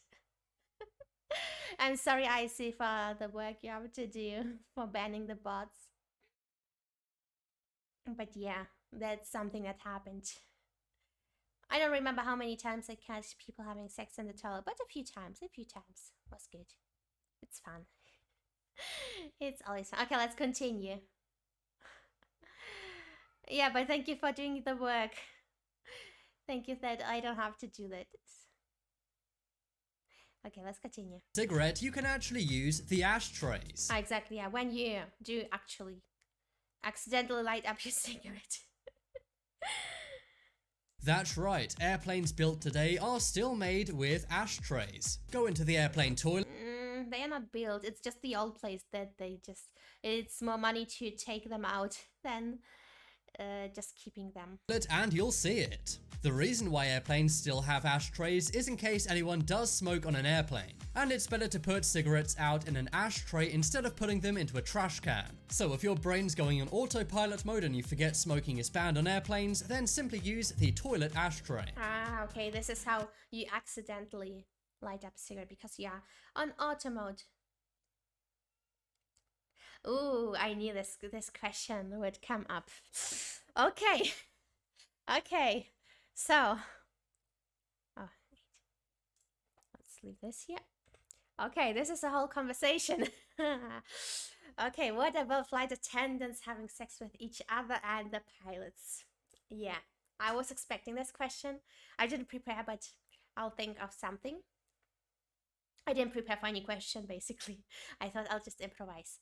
So, okay, let me think about all the stories about that.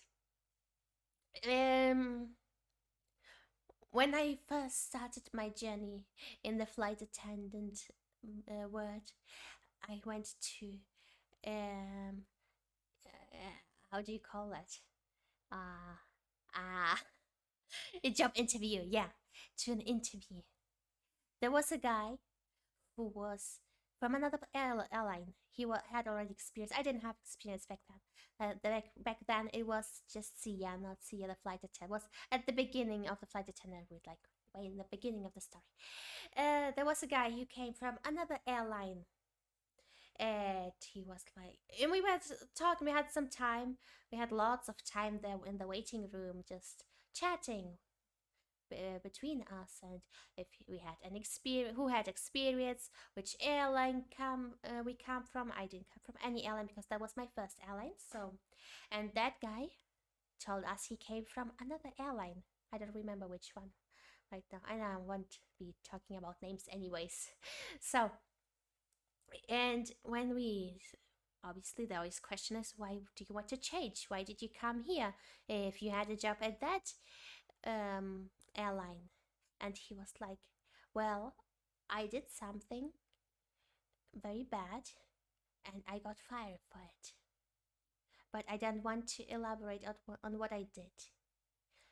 And even though everyone wanted to know what he did, we couldn't press him, of course we couldn't, and just torture him into telling us, tell us what you did. We want to know what horrible thing you did to get fired. Years after that, in my second airline where I worked, I mentioned it to someone, and they were like, he killed plot twist, he killed someone. No, I don't think he would be able to go to any job interview in that case. Also, because if you have a criminal record, you can't be a flight attendant. Fun fact, in case you didn't know. Flight attendants can have a criminal record, have to have a clean criminal record. You can't be a criminal and be a flight attendant. Good to know, right? We are not terrorists. For now. So, years after that, somehow I found a guy who knew that guy who I met years ago. Well, not years ago, it hasn't been that many years. But I met someone who knew that guy. And would you know, he knew exactly what he did because the whole airline knew what he did. Like everyone in that airline knew what he did and what he was fired for. Because news and rumors spread in airlines like wildfire. There's a term called radio galley. Galley is the kitchen in the airplane. Radio galley, basically it means that if you say something in a galley, tomorrow the whole airline will know about it. And that is so true. Like you can't keep, if you want to keep something a secret, never tell it to any colleagues. Because tomorrow everyone will know about it. Even if they say, of course, I will keep it a secret. Everyone will know. Everyone will know about it. Don't tell your secrets to your colleagues, to your flight attendant colleagues. Everyone will know. So, since I found a guy from that airline, he knew exactly what that one guy did. What he was doing basically was, he was caught, I don't know by colleagues or by passengers, but he was basically doing a blowjob to his male colleague. Yeah, he got caught doing that in the back galley, not even in the toilet, just in the back galley where everyone can enter at any moment. Exactly, don't tell anyone about it is a code for tell everyone. Yeah, that's what he was fired for. He was doing a blowjob. He and the other colleague both got fired because one was doing a blowjob to the other one. True story. This is today I will tell you so many secrets. These are the real secrets flight attendants will never tell you, but I will tell you everything because I actually never liked rumors and stuff like that. Since I went always, I did study telecommunications and informatics, so I was always surrounded by guys, and I was used to work and study with guys, and rumors were not such a thing. Like, guys tell you in your face what they think and what they want. It's so easy. But when you're surrounded by only girls and and that kind of guys who do blowjobs to other guys, rumors are everywhere, and you just get so much into, like, in the beginning I was like, this doesn't interest me at all, but then it's like, oh, tell me everything you know, tell me all the secrets about the other colleagues, tell me everything. It is a plot twist, yeah. And in the end I got so addicted to listening to these kind of stories, and I always tried to, that's why I never shared anything about myself, unless it was just normal stuff, but I never shared anything too personal because I knew everyone would know it. For example, another thing about Radio Galley, there was, for example, a flight attendant who was with a pilot together. This also, I guess, relates to the question. Oh no, not again. 1, 2, 2 at the same time. I'm just gonna mute it. Skip. So many today. Why not when nobody a normal person follow me today, and only bots? Don't tell anyone, but I have a serious problem with buying other figures. I do. I definitely do have a problem. It was just today looking at some new dresses for myself, and definitely not good. Definitely not anything. Not good for me, for my wallet. So, Wait a second. Maybe I should put on some music while we talk, since I am talking so much. Ads. I'm sorry for the ads. So loud. Is this too loud? Probably is. Okay. Here. Some background music, so there's no silence. Right? I never had so many either. Maybe they are into flight attendants or something. Maybe they are really into flight attendants, because I've never had so many bots, like one, maybe two maximum, but never so many. Oh, now you have to go. That's such a shame. You will miss so many stories. But I will put it on YouTube in case it actually interests you or something. So thank you so much for coming by and for chatting so much with me and asking the questions. Oh, you made a few clips. Thank you so much. Thank you so much. I always appreciate clips. You want so 100 bots follow one person? Wow, that's so much work for the mods, right? So much work to actually clean all of that. Good thing is they all have the same name, so it's easy to spot them. But still. Yeah, but bye, Crypto. Have a nice day or evening or whatever you have. So. Oh, I can link the clips on the Discord. Oh, nice. So, where was I? Ah, yes. The pilot who had a flight attendant girlfriend. Everyone knew they were together. They never really hide it, because when we went, for example, to Cuba and stuff like that, they were like flirting in front of everyone, just normally, like it was nothing. But that pilot had a wife and kids. And the wife didn't know. The whole airline knew about his girlfriend, flight attendant, but his wife didn't. And we even met the wife. Like, the wife sometimes came to long flights, in like when we stayed, for example, in Dominican Republic or Cuba together. She would sometimes tag along with him and be with him in the same hotel room. I don't know how. Nobody told her, like, from the whole airline, everyone who saw her, like, we knew the wife, we knew his girlfriend. No one told the wife ever. Yeah, no one said anything. I mean, not that I heard of, at least, because this continued for a really long time. In the end, she did get the information, but I don't know if someone told her or if he was the one, because in the end he wanted already to marry that flight attendant girl. So in the end he divorced his wife and married the flight attendant. But still, it's been months, maybe even a whole year. Everyone knew he was cheating on his wife, except his wife. That was so crazy. Like, I was so shocked by that. Like, I couldn't believe it. That's the like, not the fact that everyone knew and not his wife, but the fact that no one tried to tell her about it. Like, there are always that kind of people, right, who want to be the snitch. I don't know. No one ever told her, so I don't know how it happened. Maybe in the end someone did tell her, and maybe that's how the divorce came. Or maybe he was just tired of hiding it. I don't know how.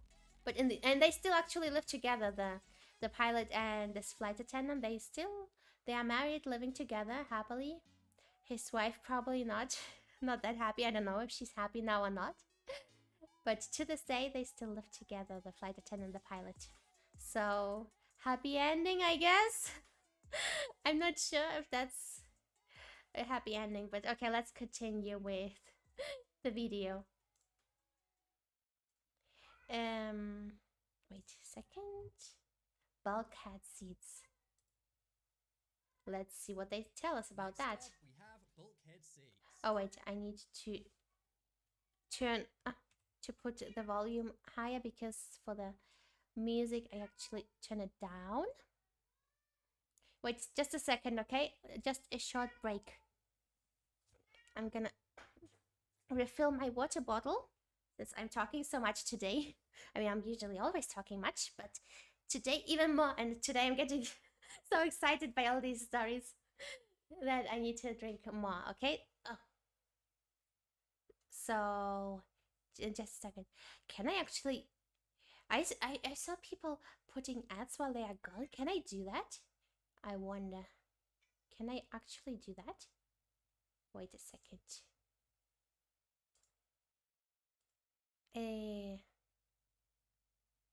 Can I? I don't know. Or is it only for partners? I have no idea how it works, so I guess not. I guess I can't do that. I don't know. Anyways, I'll be right back, okay? Don't go anywhere.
I'm back. I'm back. Yeah. So let's continue with the video. Now I know why my cat has been screaming so much, because she pooped, and that's why she was screaming basically, "Woman, come here and clean up my poop." She always does that. She always announces before going to the little box, and after she finished, she needs everyone to know, me and the neighbors, that she went to the litter box. So I cleaned that up real fast. Let's continue. What's with the bulkhead seats? Let's see. And thank you, Sasa. I'm back, yeah. When you get on an airplane, many people rush to take the bulkhead seats. But according to flight attendants, you should avoid these at all costs. Why? The reason why is because passengers with babies usually take the bulkhead seats. That's because they're slightly bigger and safer to place a baby carrier on. But this also means if you sit on one of these seats next to a baby, you're gonna have to endure screaming for hours on end. It's every flyer's own personal hell to sit next to a baby. And this I don't know. No, they just people with babies just sit wherever they are allocated. Like they sit down at the place where their seat number is on the ticket. That's it. We don't reseat people with babies. Well, sometimes we do if we have like a half empty flight. Like sometimes we do see them somewhere else. Like, hey, you have a baby. Don't you want to come to the front? We have more space. I'm like, oh yeah, thank you so much. But only if we are in a good mood. And if there's like extremely very much space there. But usually babies just sit wherever they are allocated by the system or wherever the person chose to sit if they paid extra to get a seat number. This is yet another reason why you should board last, to make sure you're not sitting next to any babies on board. It's a lottery where the babies And on the sit. subject of babies, finally on the list, we have baby delivery. Of course. Doctors usually advise women who are deep into their pregnancy not to fly. But sometimes babies come out early. And some Not advised. You just can't. You can't fly. When was it? From 6 months or 7 months? I don't remember. But starting one of the months, starting at some point, you just can't fly. Like you need, and only that there are some exceptions. Like you need a medical paper which says, okay, this woman will definitely not give birth anytime soon, so she can fly. But no, pregnant. Also, you just shouldn't fly pregnant because that's not good with the change of the pressure. That's definitely not good for the baby. So just don't fly pregnant, I guess. Especially if it's small, and if it's big, the doctor will just not let you fly. That's it. But okay, it can happen when someone is still flying. Sometimes people simply ignore this advice and fly anyway. And just give birth. Well, flight attendants are pretty much the aviation version of Whoa. What's the knife? Am I supposed to cut someone open or something? The aviation version of a Swiss Army knife? No, we don't have that. Will he say, do we always carry those? Or what? of a Swiss Army knife. The reason why I say this is because they're trained to do pretty much anything. Many people think of them as simply waitresses in the sky, but that is not the case. Yeah, that's not the case, but we still don't have knives on our person. Especially Swiss knives.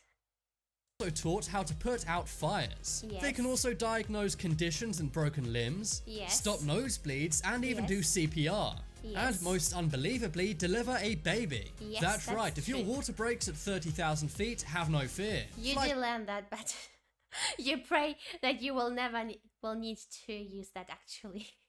Attendants are actually trained in delivering babies. And every year, 16 babies are delivered on airplanes. I don't know I've even about made that. an entire It's video 16 or called What If You 15, Give I Birth have on an Airplane, so check that out if you want more information. But now it's time to make your voice heard. Vote in the poll in the top right corner, which was the best flight secret. That's it.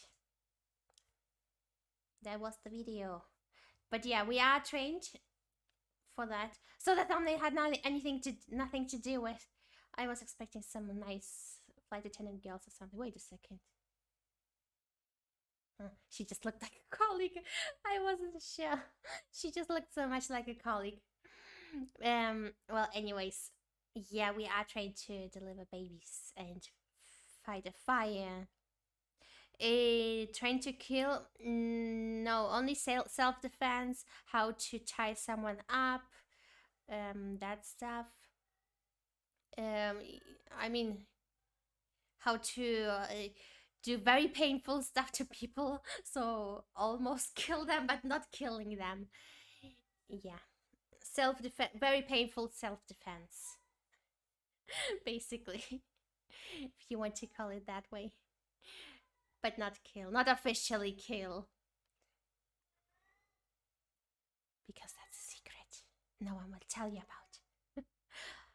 We actually trained to kill, but that's a secret no one will tell you about. How to tie someone up. Normal tie up, the other kind of... the normal kind of tie up. We do have this plastic ties, you know, the ones... I don't know how they are called. They like tiny plastic straps which just close. Duct tape too, like, you know, from those videos. Oh no, this lady was duct taped to her seat. Yeah, that's something that can happen. Even though, well, you could actually, even if it's a terrorist, you are not allowed to tie someone onto the airplane. Did you know that? You can tie someone up, but never to a part of the plane. Tell me in the comments below if you know why. No, I really don't know how to do this stuff. But yeah, you can tie someone really, really strongly up, but never to the airplane, to any airplane part. Think about it. Think why that could be. In the meantime, let's watch this one. This 10 minutes one. I also kind of want to see this one. It has some cute girls on it with red uniform and too short of skirts. So, okay, let's actually watch the long one.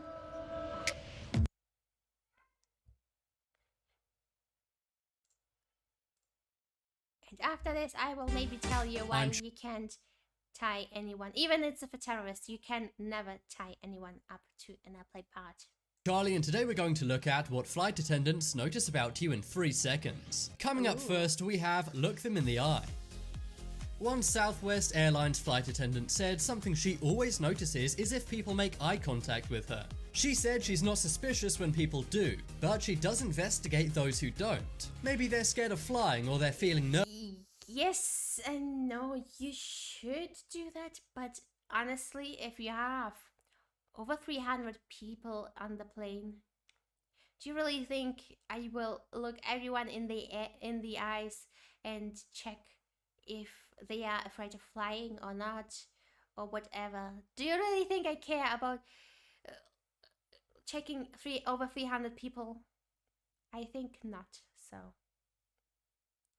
and sometimes people are just busy with other stuff, like they're looking at their ticket, like looking at the luggage, at their kids. So obviously not everyone makes eye contact. Some people just don't like eye contact. That's it. You don't have to overcomplicate it. Nervous for some reason. Or maybe they're just shy or dealing with a personal issue. It's something people won't tell you outright, but a part of her... I don't care about your personal issues. That's it. I'm sorry, I'm rude, yeah. But that's what it is. Flight attendants don't care about your personal issues, honestly. We just want to get home and drink our coffee. And in case you didn't know, flight attendants function on coffee. There's no flight attendant who doesn't function on coffee. Some exceptions with tea, but usually everyone drinks coffee. Her job is making sure everyone on the plane is having a comfortable time. Also, if someone greets them in a really nice way with a smile and eye contact, they're more likely to be upgraded to first. This is 100% true. If you are nice to a flight attendant, if you are really nice to me, I will probably do that. And if you have any problems or anything, I would invite you to the first class. Well, not first class, but to the front, and or give you something extra maybe. That is 100% true. So always be nice to your flight attendants. Okay, time's up. With the question, why can't you tie up someone to the airplane? Not even a terrorist. Why? Well, it's because human rights. I know, stupid, right? Because in case of if the plane crashes, that person is probably will stay on that plane. It will probably die because the plane will explode or something, or will just go underwater. So if the person is tied up, people can kind of carry that person, or that person can crawl or something, I guess. But if that person is tied to the plane or to any part of the plane, like to the seat, they can't escape. And no one obviously will stop and risk their life to save you, to untie you from that place. So that's the answer. Class. This does sometimes happen if there's any first class seats still available. But next up is fitness. You may think if you were going to see your doctor or trainer, they would make sure they know how fit you are. But flight attendants are also checking how fit you are when you get on an airplane. Yes, that's true. We do have to check that, even though we usually don't really think about emergencies, you know, but yeah, we should. Some people probably might sometimes do, but also if you go to the flight attendants and tell them, hey, I'm a colleague, or I'm a colleague from another company, you are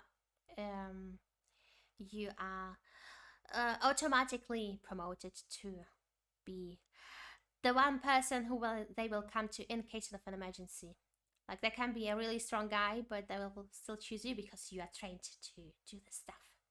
One flight attendant said he's always looking for able-bodied passengers who can assist with security problems. I love it. One flight attendant said. That's it. That's all this. Yeah, we have this fact. Oh, really? What's your sauce? Yeah, one flight attendant said that. I mean, we do have today this kind of sauce, like you will tell later, like, your friends, hey, did you know there was one guy once who ate fish on the table on the plane? And your friends will ask you, oh really, how do you know? Did you see that? What's your sauce? Where did you learn about that? And you will say, well, one flight attendant told me, so it must be true. Maybe I'm making all of this up and you have no idea. Could you imagine? Also, I love it how the fish shocked you, but the chicken is just, oh, it's fine. The chicken on the table, that's fine. But fish is unacceptable. Wow, another one, really? We have another bot. Wow, I'm breaking records today. Nice. I'm sorry I see that you have so much work to do today, but looks like this is a popular streamer or something, even though I really have that many viewers, but still I don't know why. Exactly, fuck you all bots. Let's continue. For example, if someone tries to hijack the plane, can you jump on them and make sure they stay down? He says he also... No, flight attendant will come to you like, oh no, someone is here with a gun hijacking the plane, and I won't be going to a strong man and telling him, hey, excuse me, mister, you look strong, could you maybe jump on that guy with the gun? Yeah, do that, Sasa, because apparently today, by the way, are you streaming today? Maybe I could raid you or something later if you're streaming. I don't know if you're streaming, but would be cool. Oh, that's right. That would be amazing. Everyone who has the horse in their name, that would be an amazing bot. Okay. Also looks for people who are willing and able to assist. Yeah, exactly. If you're a strong man, you will probably be asked to jump on the guy with the gun. Yeah. In an emergency evacuation. This will be someone traveling alone and in comfortable street clothing. They should also look like they're in above average physical shape. Or maybe you can tell they're an emergency service personnel. 99 times out of 100, no one's going to be called up to help. That's because, thankfully, airplane emergencies are not common. But in a time of crisis, attendants have to know who to turn to. That's why they'll describe... Did you know I once almost crashed in a plane? And that is true. I did have an emergency landing once. Discreetly examine your body when you step on a plane. They will then mentally label you as fit or unfit. Next up is under the weather. This is one critical check every flight attendant does on everyone on the plane. One TUI flight attendant says it's important to check everyone is fit to fly. That's because when the doors are shut and the plane's in the sky, it can be very hard to tackle a medical emergency. Flight attendants are trained in first aid, but not complex medical training. That's why there's the catchphrase, "Is there a doctor on board?" So that's why during boarding, many flight attendants check to make sure no one is sick. Also, airports often have lots of illness. That's because people are coming from all over the world. In a time right now when coronavirus has 80,000 victims, this is crucial.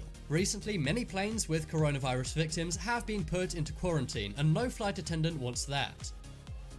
Well, I can't really add anything to that because it's all true. So let's just skip to the next one. Next up is nervous. Another TUI flight attendant says she always checks if anyone is nervous before getting on the plane. Yeah, now, that's but not necessarily because they're suspicious of you. Instead, it's because they want to make sure everyone is comfortable on the plane. They don't know if someone has a bad fear of flying, or maybe they're just not feeling good for some personal You do reason. have to They look check out on for that, passengers but carrying a even medical if we book, see you're or nervous, maybe we won't. frantically looking around or nervously Probably. playing with a headphone cord. That's just Any too of much these work. things may be a sign the person has Like we are not the psychologist for everyone. Hi, an onboard doctor. But it's just so. It just doesn't happen often. Like for that 1% of flights where something happens, and you will be surprised how many medical people there are actually on a plane. Like you have no idea. You ask for a doctor and you have like 5 to 10 people standing in front of you. Always. Just I was so surprised the first time we had to call for a doctor because so many medical people like nurses, actually doctors, veterinarians, which also count actually. So once we had a lady, I don't know how it's called, but the lady who helps to give someone birth. I don't know what the correct term is, but we even had one of those ones. So it's actually not needed to hire anyone because they're always medical personnel on the plane. I don't know how they do that, but always. Just like that paradox where people tend to smoke more often on shorter flights than on the long ones. I was really surprised with that. So I was equally surprised when every time you call for doctor, there's always a few people. There was not a single time when we called for a doctor and was no one. Never happened. Your doctor information and the technology, wow. I didn't know you were a doctor. That's amazing. I'm not a doctor. Also, for the small things, we do get the training, you know.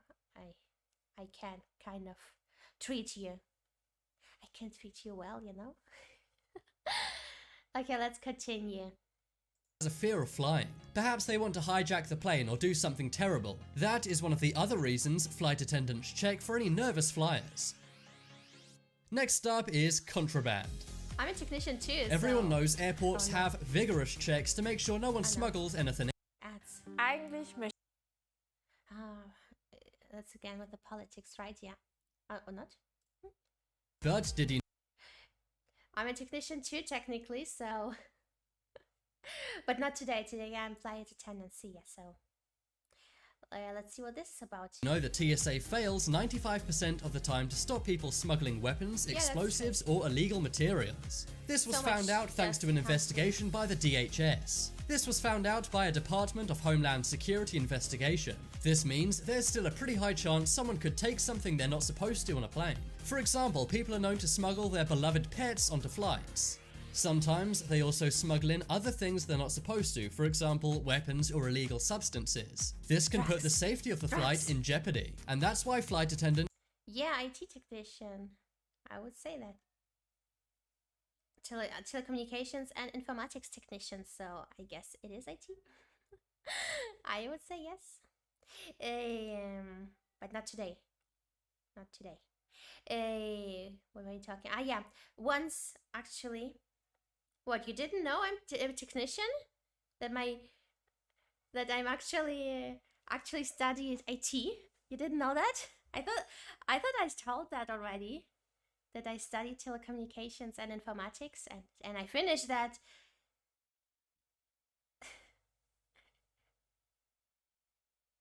Well, now you know, the more you know. Today you're learning so much, right? So, about smuggling. Smuggling. Actually, we had once a guy on the plane. He was just sitting there on the plane, nothing suspicious. But when he was going out of the plane, um,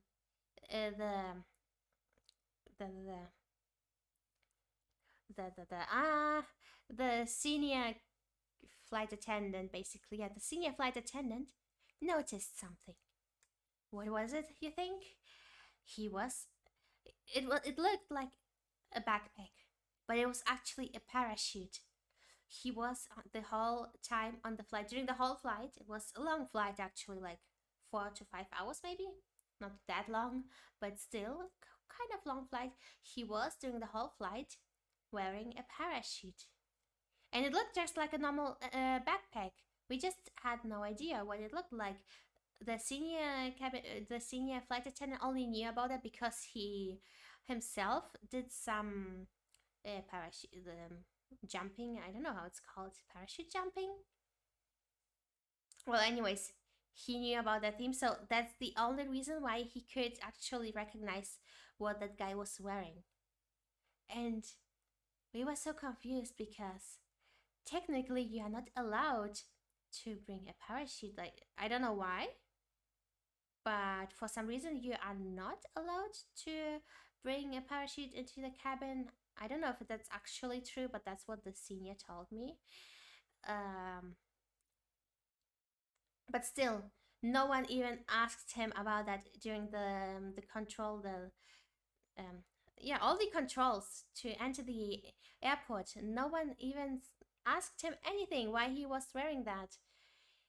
Probably because they never recognized it, but still you can see it on the scanner. So how did he enter the plane with a parachute on him? No one knows to this day. Let's continue with the video.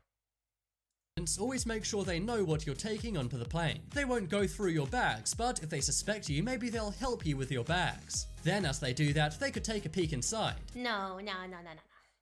That would not happen. We will not be taking peeks inside a passenger's bag. Also, they're usually closed, so I would have to open that. And I'm not opening anyone's, especially because they would just tell, oh, there was $1,000 bill or something. Like $100 inside, and now they're gone. It's your fault. So no one would risk it and actually open the passenger's bag just to peek inside. What for, even? I don't know. They'll also check for lumps under your coat. Maybe under your jacket you're smuggling in money or illegal things. If they see something illegal, they'll call ground crew and you'll be taken off the plane and arrested. Next up is pregnant. Have you ever looked at a woman and thought, is she pregnant or just heavyset? Exactly. Well, that's what a flight attendant does multiple times a day. Usually after a certain number of weeks, a pregnant woman is legally required to carry a note proving that she's fit to fly. Sometimes people actually do give birth on planes. And usually these births work out pretty fine. After all, flight attendants are trained as to how to help somebody give birth. Also, there's usually one medical professional amongst the many passengers on a plane. But it's safe not to take the risk and make sure you know who is pregnant and who is not. And we already know that we are trained. Next up is jewelry. Ooh, jewelry. We've already established that flight attendants check out your appearance very, very carefully. But did you know one of the first things air stewardesses notice is your jewelry? Specifically hanging. Because it's making bling bling and it's so pretty, and I want that ring too. That's exactly why we check it, right? No, probably it's because of safety. Probably they will say it's because of safety, but no one cares what you're wearing because there will be no emergency. Jewelry and clothing, which could be a safety concern in the airport. Again, I did have an emergency, but still, I don't care about your bling bling. They can also tell where most passengers are heading by the way they're dressed. When you step onto a plane, they'll see if your clothing is flammable. They'll also check if you... there's no way you can see if your clothing is flammable. Like, there's no way I can see your shirt and say, yes, Your shirt is definitely made out of 100% polyester with this type of coloring, which is very flammable. So, could you please not enter this plane? There's no way that would happen. How?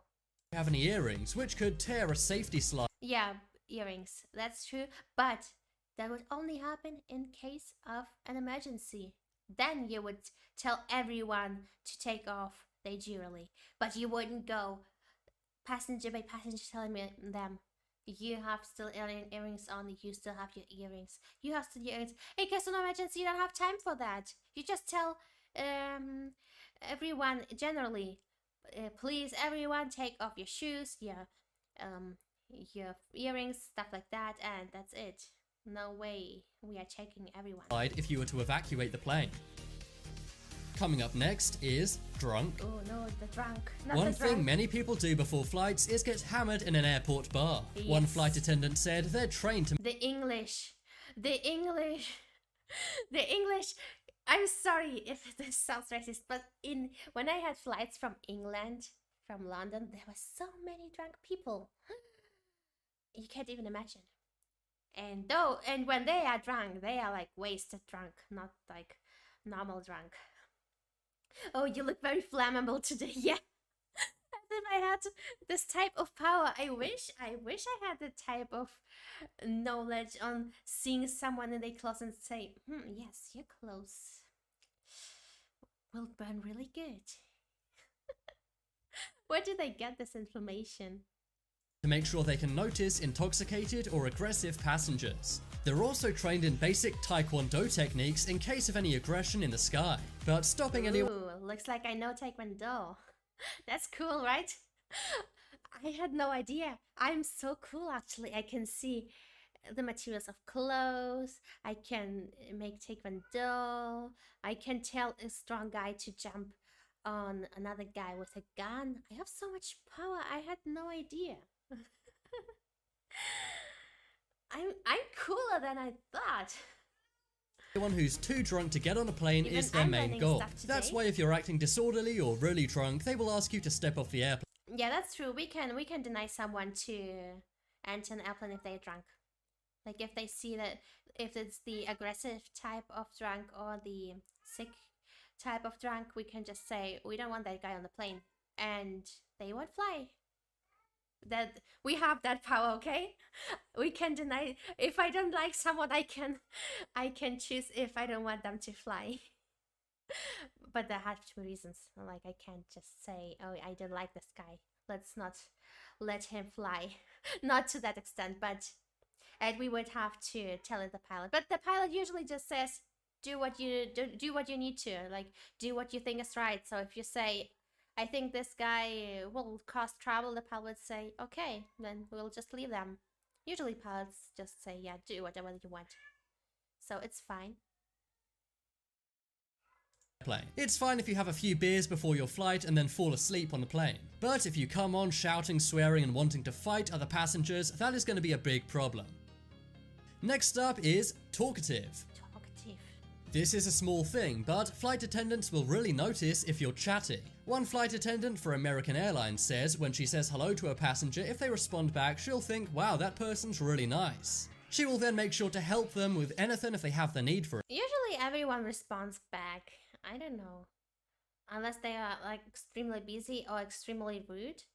But usually if you say someone hello, they would just automatically respond hello back. It's not even because they are nice. It's just because when someone says hello to you, you just automatically say hi back. So it has nothing to do with being chatty. And if there's any spare places in first class, maybe they'll even bump them up.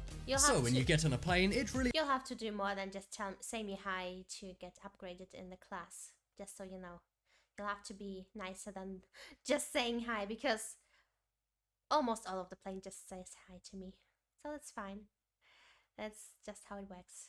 Really does pay to be nice. Secrets flight attendants will never tell passengers. Ooh. Coming up first, we have secret code. Oh no, not with the chimes again. We've all been sitting on airplanes before and heard I'm those skipping chimes. the chimes. You know, the ones that sound seen kind this of like already this. 2 Emergency or a times change today. of route. That's why these airplane chimes are so loud, to get every crew member to Hi. hear them. would be 3 dings. It's 3 in the same being last animation, is right? you can pick from any remaining time and board last. Oh wait, is this just the Next same up video we is saw toilet door. before? It looks like it. Oh no. Hello Fresh. Hi, and a gun? No, that's enough to Use make the me not want lavatory to on an go on my airplane. flight, and I will just say, "Excuse me, mister, but you won't be flying with me today." Obviously, I will check with the pilot first. We'll tell him, "Hey, yo, pilot, can we not take this one? He has a gun and said hi, so I don't want him on this flight. Can we leave him on the ground?" And he will say, "Yeah, do whatever you want to." If you have, And then that's it. sorry you had to go through Is that. this just the But same? there's one secret about airplane Yeah, toilets it you is the likely same. did not Is there know, anything? and it's actually to do with the toilet door. If you think that lock, What's then this? it can fall to the ground and hit someone or something. Oh, wait There a second. moved around too much, then things would think get we very didn't see messy and this one. smelly. And they used to empty the buckets simply by chucking it out of the window. It would then land. Attendants are pretty much the AVF fires. They believably deliver a babies. Yeah, the And every year 16 babies are Babies. delivered on airplanes. 2 guns. I've even made an entire video Still- called What If still You makes Give me want Birth you on to an keep Airplane, on so ground. check that I'm out not if you taking want you more information with what me happens on the after you flight. flush on an airplane.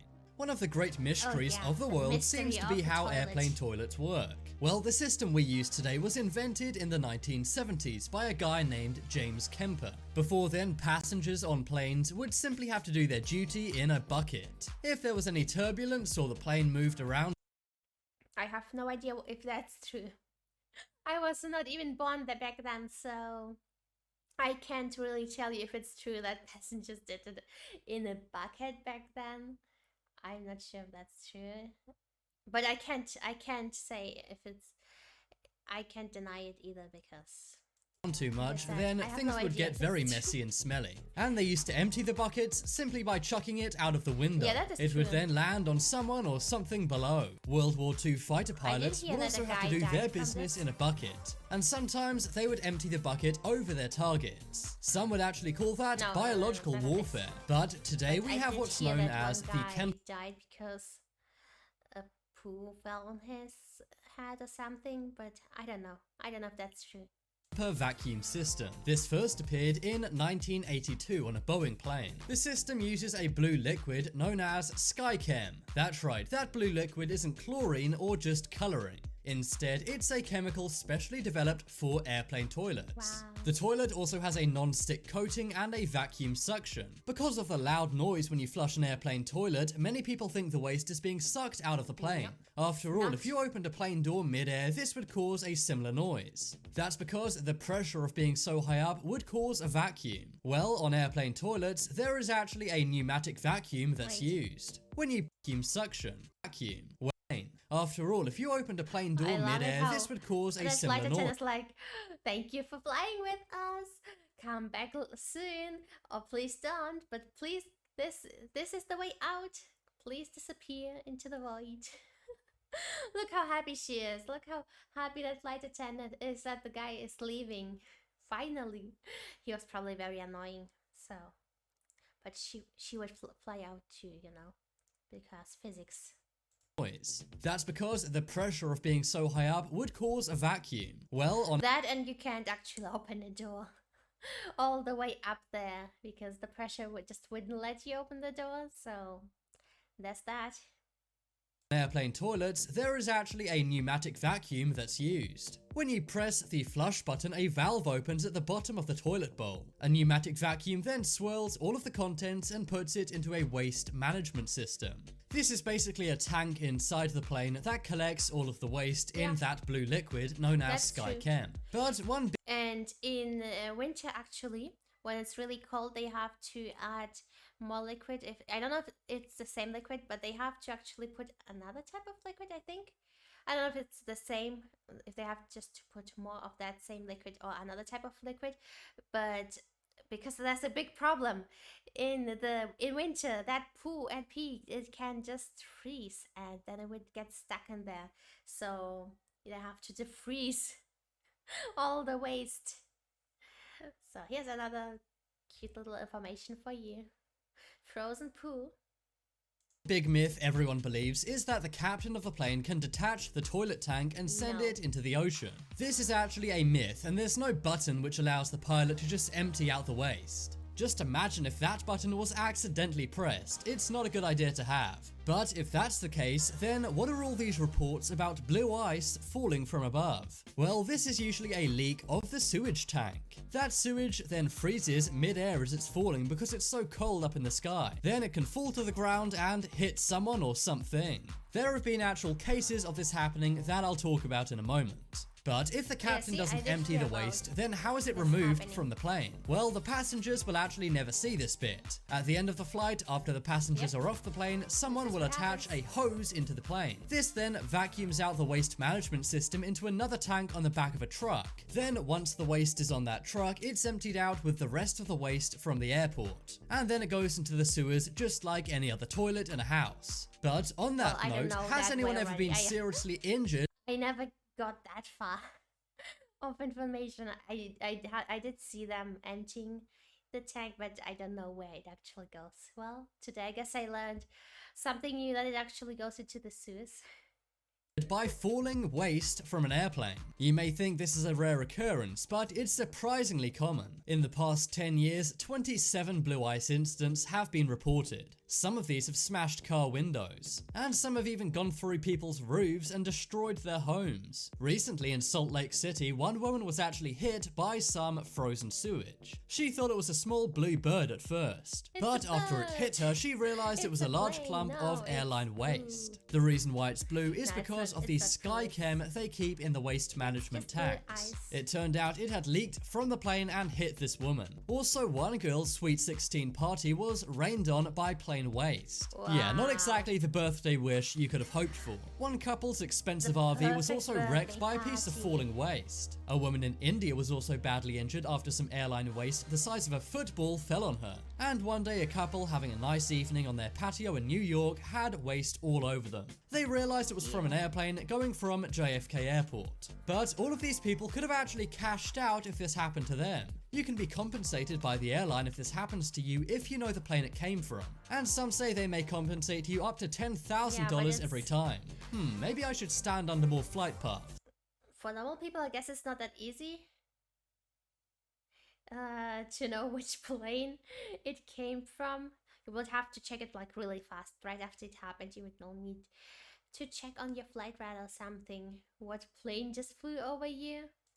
But there we have it, guys. That is what happens after you flush on an airplane, and why some people report seeing blue ice falling. Oh, a movie ad.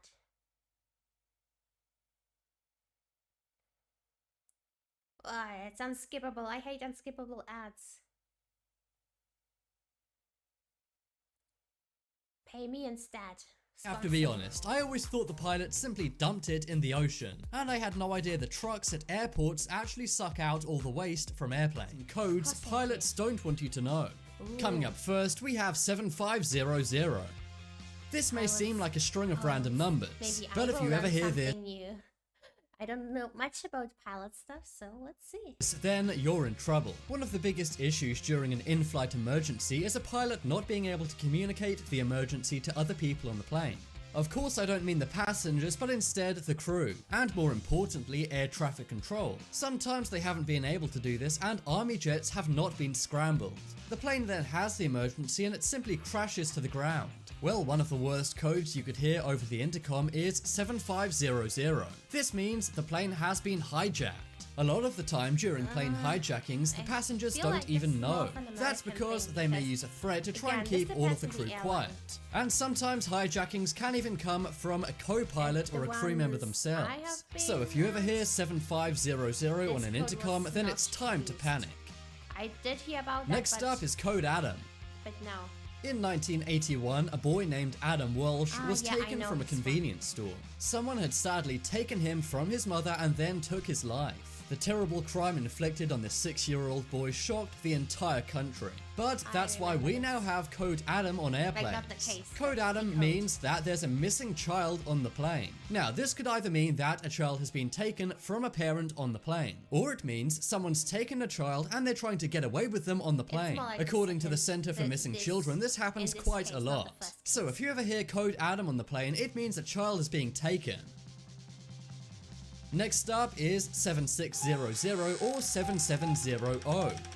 Depending on the pilot's training and their airline, they may use either of these two codes, but they mean the same thing. Hearing Another these one? codes means Another that there's a bot? radio failure or a loss of communication. Pilots we are on obviously can fire only see today. so much. A lot of I the guess my information clothes are that's quite required to fly a flammable. plane comes from air traffic control. And of course, their screens which show the radar of other planes in the sky are also crucial. But if you hear these codes, it means one or both of these communication channels is not working. And if you're wondering how pilots remember these codes, there's actually a rhyme. It goes 7-5 taken alive, 7-6 technical glitch, 7-7 going to heaven. Yeah, that is pretty scary and He not said what you want to 7. hear on a flight alive. 7-6 technical glitch, 7-7 He says 7-7, but it's 7-8 up there.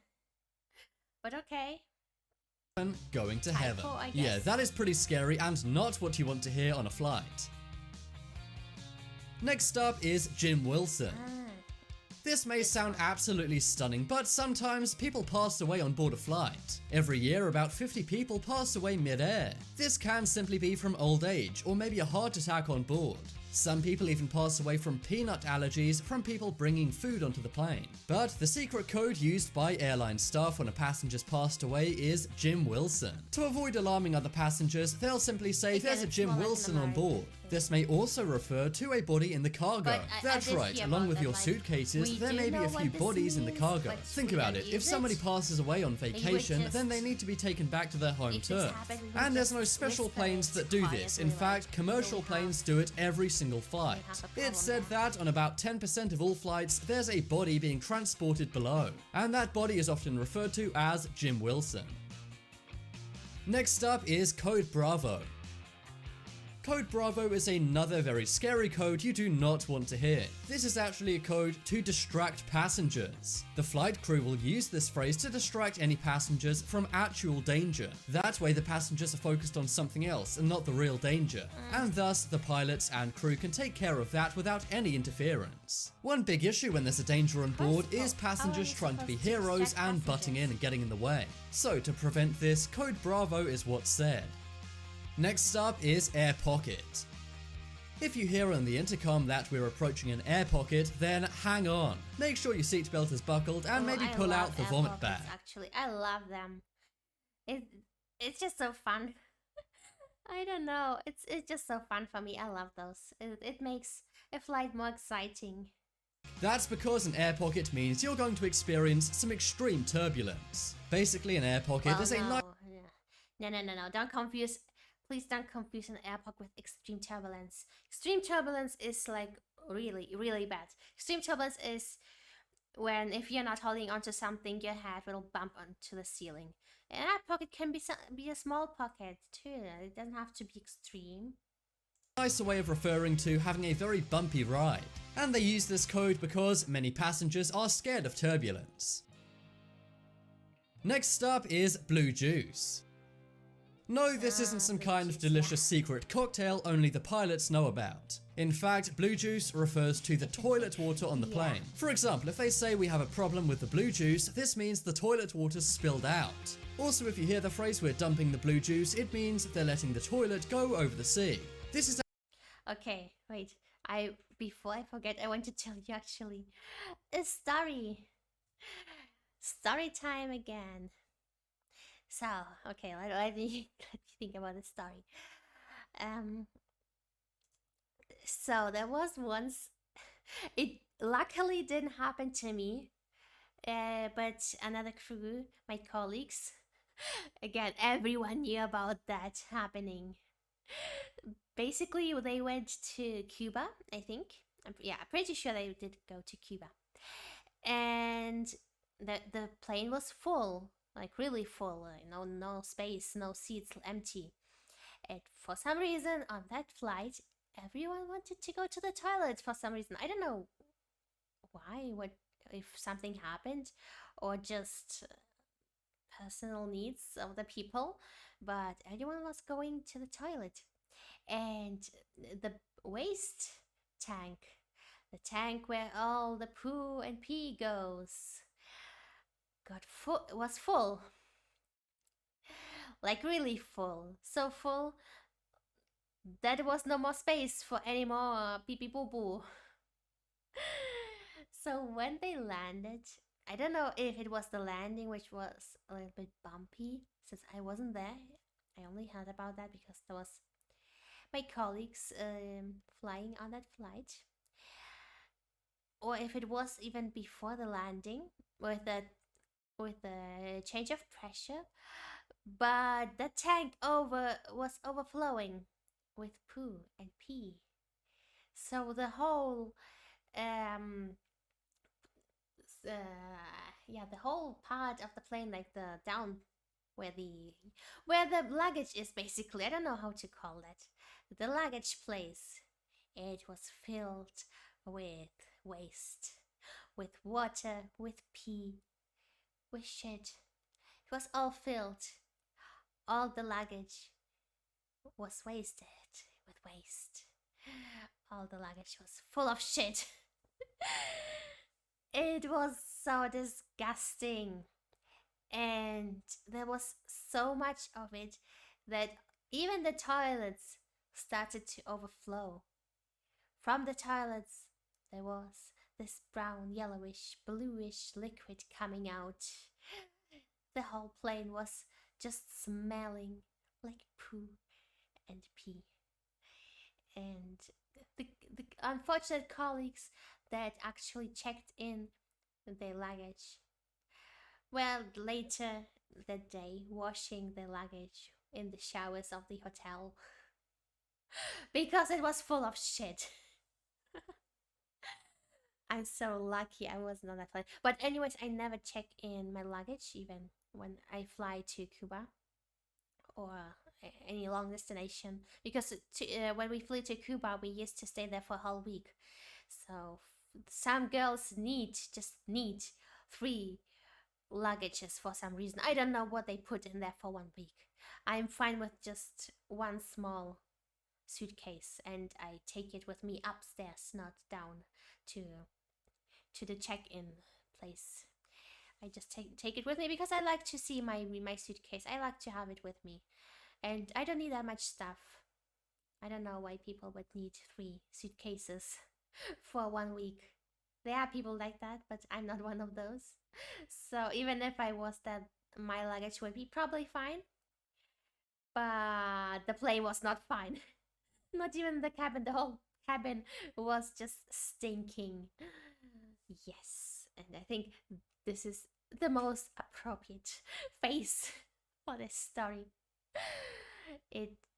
I heard that was really, really disgusting. So yeah, I'm so lucky I wasn't on that flight. And that's the end of this story. Let's continue with the video.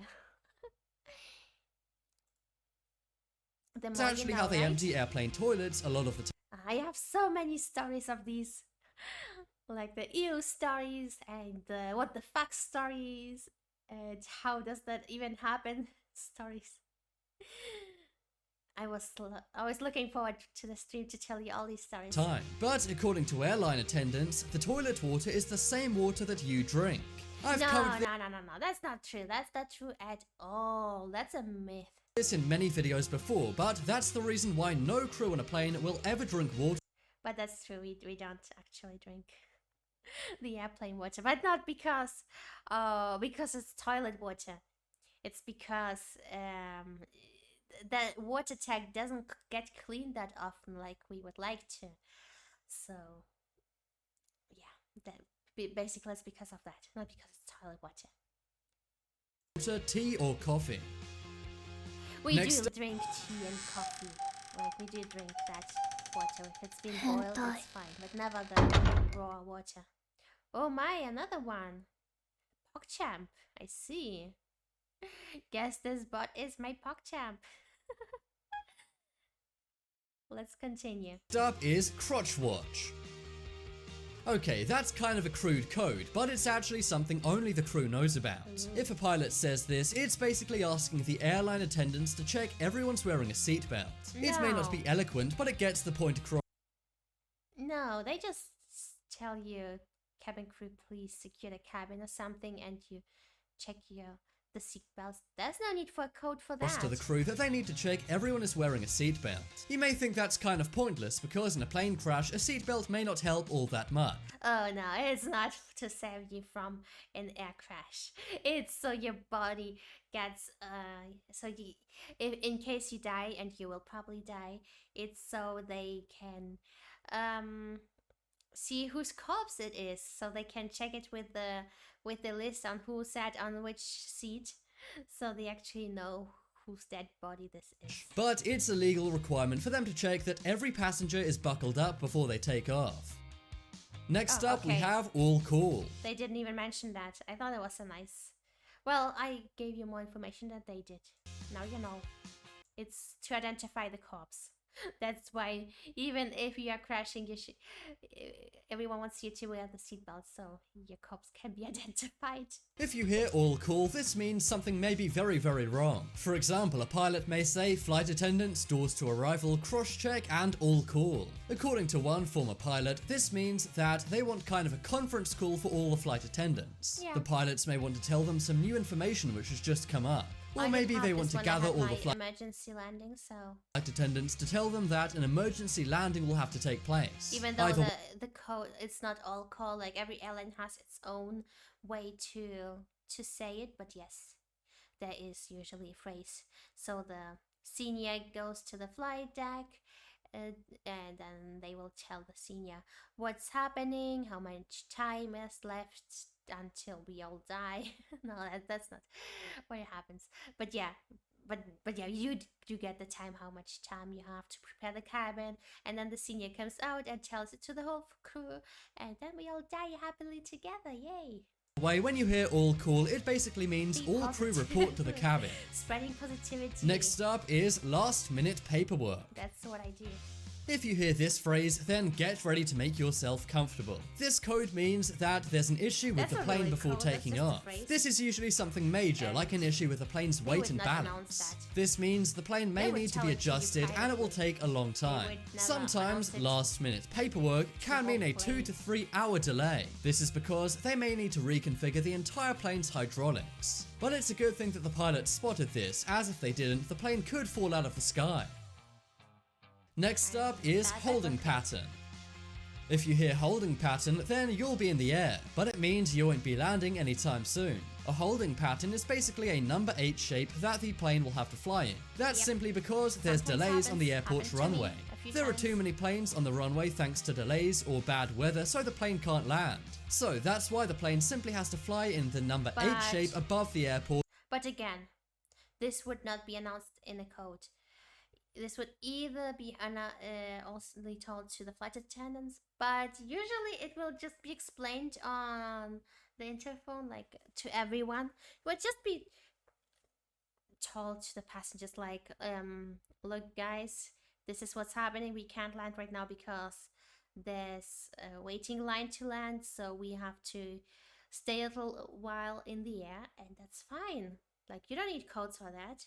That's what they usually do. Like, all the times I had this, the pilots just tell honestly what's happening to the passengers, because passengers are not stupid. They need to be informed too. They want to be informed too. Like, obviously they will be suspicious if they see they are just flying in an H shape. They will start asking questions. So it's so much easier to just be honest and say what's wrong, and they will understand. Sometimes they don't, but it's not like they can do anything against it, right? Until it's able to land. So if you hear the code holding pattern, get comfortable. You're going to be in the air for a long time. Sometimes like 5 minutes, so this long time, it's overstated. And finally we have ground stop. If you hear the code ground stop, then get comfortable. This yet again means there's delays and you won't be taking off for a long time. This is normally because of traffic backlog. For example, if one plane gets delayed, all of the other planes get delayed after it. So when this happens, there can be a ground stop, meaning that lots of planes have stopped on the ground. So now you know all the pilot codes, from the scary to the funny to the just plain. All the pilot codes. Now you know all of them. All the ones that exist, you know them all now. Okay, I think this one would be the last one. Because this I just... Oh, wow, amazing. Oh my, a flight attendant on the toilet. Just peeing there. Oh, it's part 2. Wait, did we see the part 1 of that one? The richest. No, we didn't see the part 1. Let's look at this one because this looks like rich people stuff. So, and I think this will be the last video for today.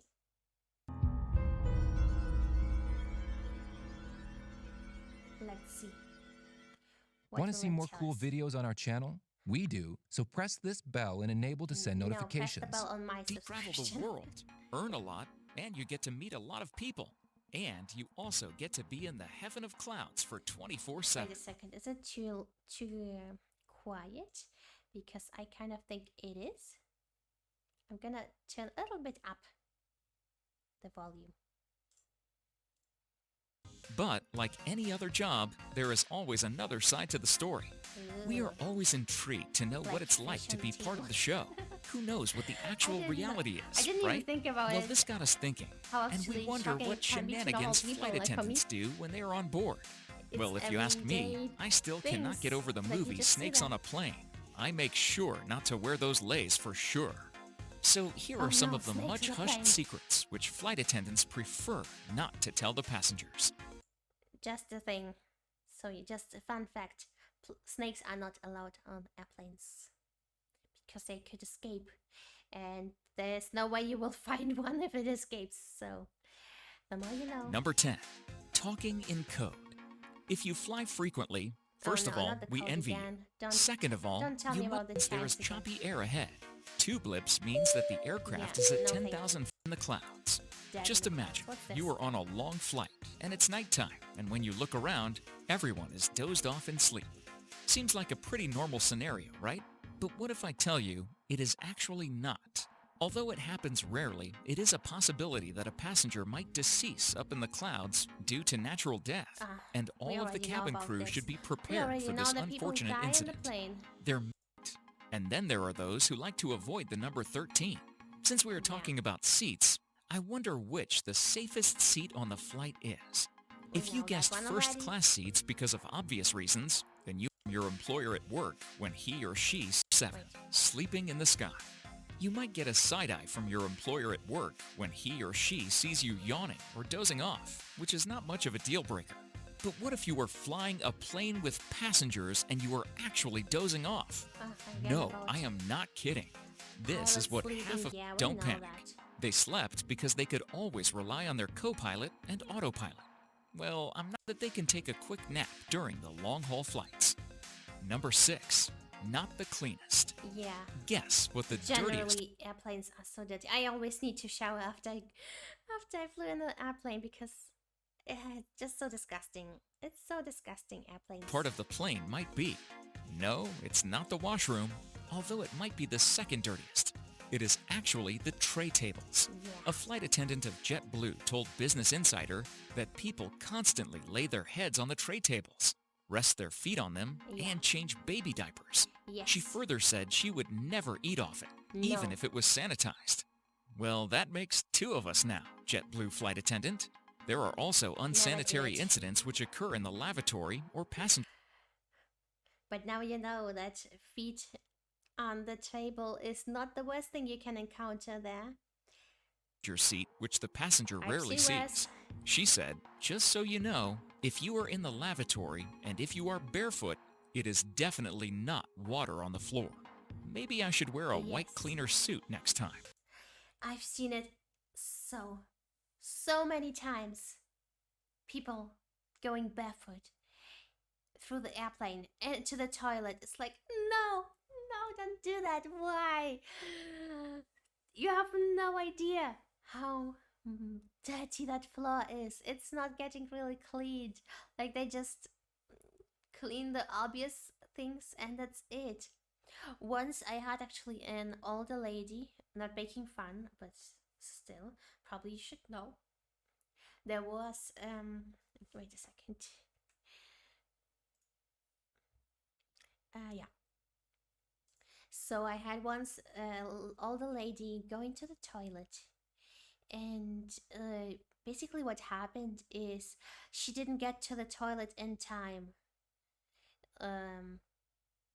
You know, she was already smelling like that while she was going to the toilet. She was walking funny, and basically when she took off her panties in the toilet, what she did in the panties, basically she pooped in her panties and it all fell out on the floor, and she didn't clean it up when she left. So we had to close the toilet obviously for the day.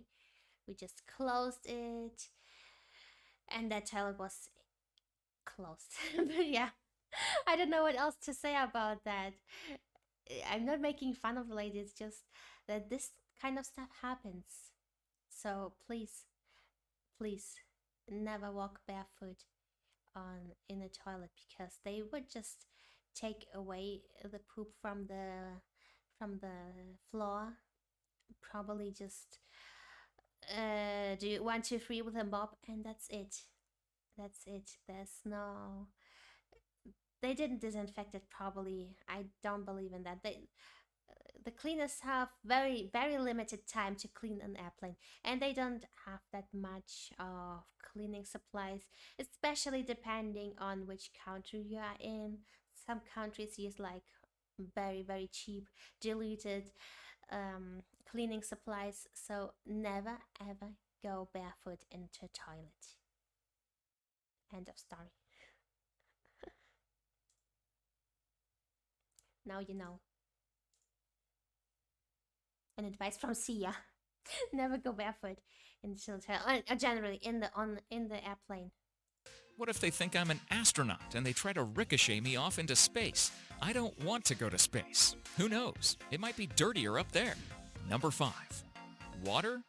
Tea started to spill when someone asked on Quora, what are the weirdest things which the flight attendants have seen while they are up in the sky?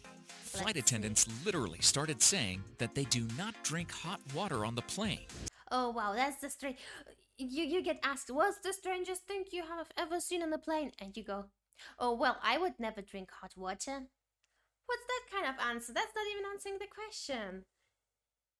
That's stupid.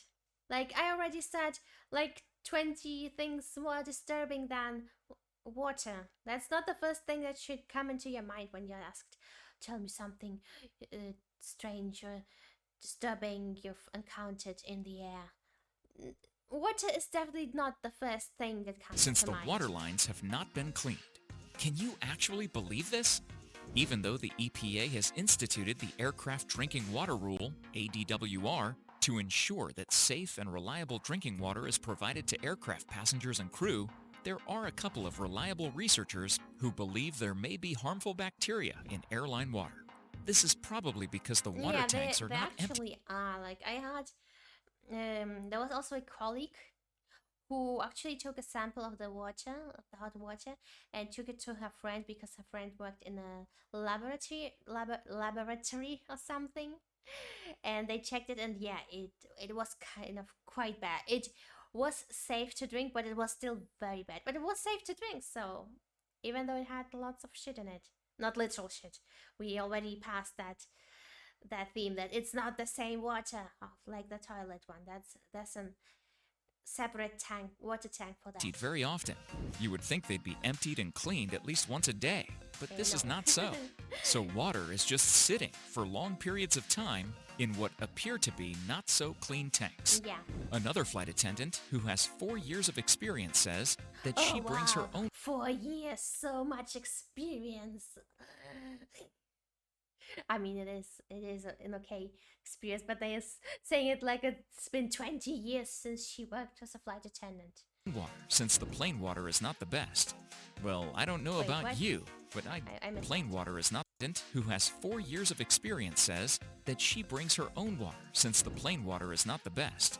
Well, I don't know about. Some people do that, but it's bothersome. Also, a lot of airlines let you use the bottles of water that are in the plane. They have special bottles of water for the cabin crew. So. Not you, but I definitely want to puke. Number 4, frozen food. Since we talked about the water quality on the plane, it is obvious that we could never leave the food behind. If you ask me, all I think about is gobbling up the best cuisines on the plane. And trust me, I am literally praying that food shouldn't bring some bad news. Well, upon our research whether food is the best on the plane or not, truth spilled that the airline food is frozen and is actually kept on the plane for 3 days. Oh, wow. Frozen food that has been frozen 3 days. The pizza you get in your supermarket was probably frozen a lot more than 3 days, so I don't think frozen food is a big problem. It's even better that way because at least you know that it's not getting bad because if it's frozen, it won't get bad. So frozen food is not something bad. I eat frozen food at home too, so I don't know what their problem is with frozen food, honestly. Well, you might be thinking that the flight attendants might be eating better than us. No. But it is actually not true. I wish. Well, it depends. We sometimes in some airlines you do get like better food. Like for example, the last one I've been working for, the passengers didn't have any food, but we had actually hot food. It was actually quite nice. Very tasty. Attendants too eat the same food as passengers, and so much so that if there is not enough food for passengers, the staffs go on an empty stomach so that everyone else. No. That's not true. No flight attendant would sacrifice their food for a passenger, unless they are not just really not hungry. But if you're hungry and working for 5 hours straight, you will not sacrifice your food for someone who's been sleeping for 5 hours on their seat. No, no one would sacrifice their food unless they are really not hungry again. Can eat. First deprived of sleep, and now deprived of food? That, and another thing is there's always enough food, like it's usually counted. Well, actually no. But the good thing is in my last company, when there was not enough food for us, we could just take stuff out of the bar. So we just took out all the expensive sandwiches for ourselves and Coca-Cola and stuff like that. So it was actually good when there was not enough food. We were like actually happy. We even had ramen on the plane, so that sometimes I eat ramen in the plane when there was not enough food for us. Wow, they surely make one great sacrifice to fly the heavy bird. Don't you think so? Number 3, flying early means less turbulence. If you get nauseous every time you fly up in the air, then it is suggested. I mean, maybe, but it just depends on your luck. Also, pilots usually try to find a route with less turbulences, so I don't know about that. I'm not sure. That you should fly early in the morning. This is because it has been opined that earlier flights mean less turbulence when compared to later flights. Skies are smoother in the morning, where the probability of storm happens later in the day. Airlines will not tell you this because they want to sell tickets the entire day. But if you think that you get all beat up because of turbulence issues, then flying in the morning like an early bird is for sure. Well, nauseous or not, I would surely love flying in the morning. Why dating a young Slavic woman is a good option? Oh wow, I want to see that. Wait, I'm a Slavic woman? Why don't young Slavic ladies care about the age difference? I'm a young Slavic woman. Why young Slavic ladies adore a European man? Do I? What is it like having a Slavic wife? Well, if I'm your wife, then you should definitely not expect anything good.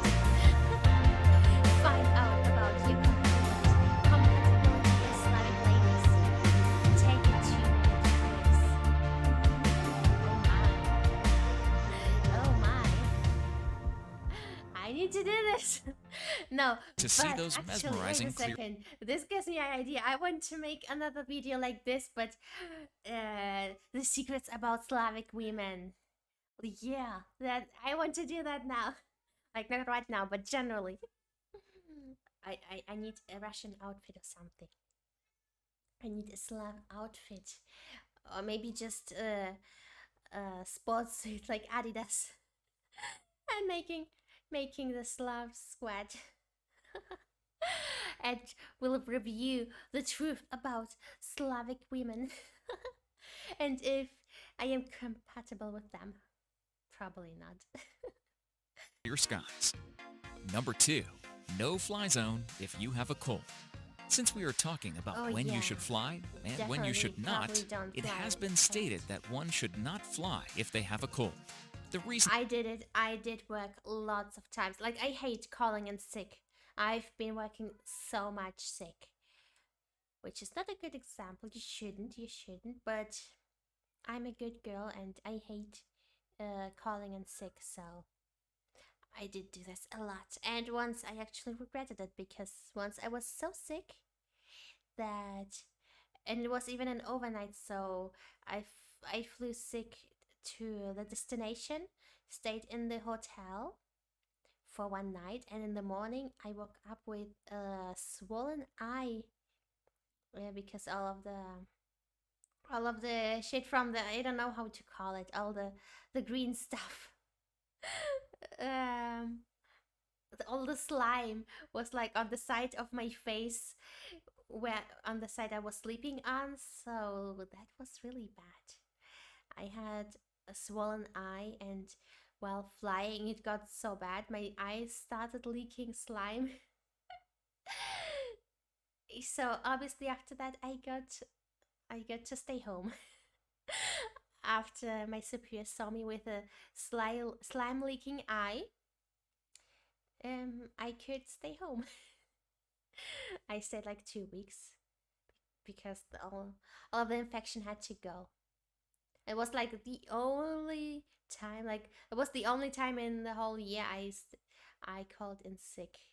I hate calling in sick, basically. is not that you might make others sick on the plane. Well, of course, that's the first thought, since you were literally stuck in a tube for hours.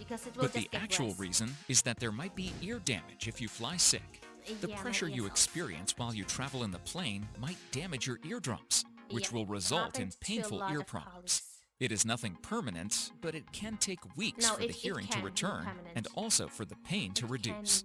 So next time you are planning a flight, make sure that you are all well and sound. Get it? Well and sound? Ah, forget it. I can never compete with Liza Koshy. Number 1, black triangles. On some airplanes, you might have noticed small black triangles when you were on board. Yeah. When asked, the captain said that it is for marking the places where the wings can be seen best from.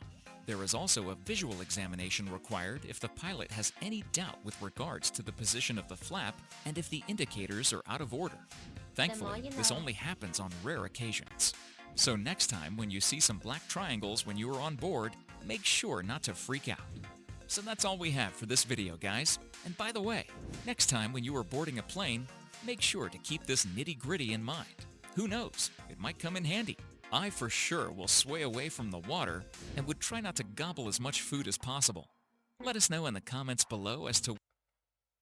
Well, the more you know, right? I kind of looked up here. Can you actually see it? Yeah, you can. You can see it. So instead of only videos, I thought this could be also... Ooh, most addicting game. Play now. But that's not why we are here. Okay. They hate it when you treat them like waiters. Yes, that is completely true. Wait, take away this ad from me. Yes. I even had a girl. Story time again. Oh wait, let me actually put some music on now since we are only reading.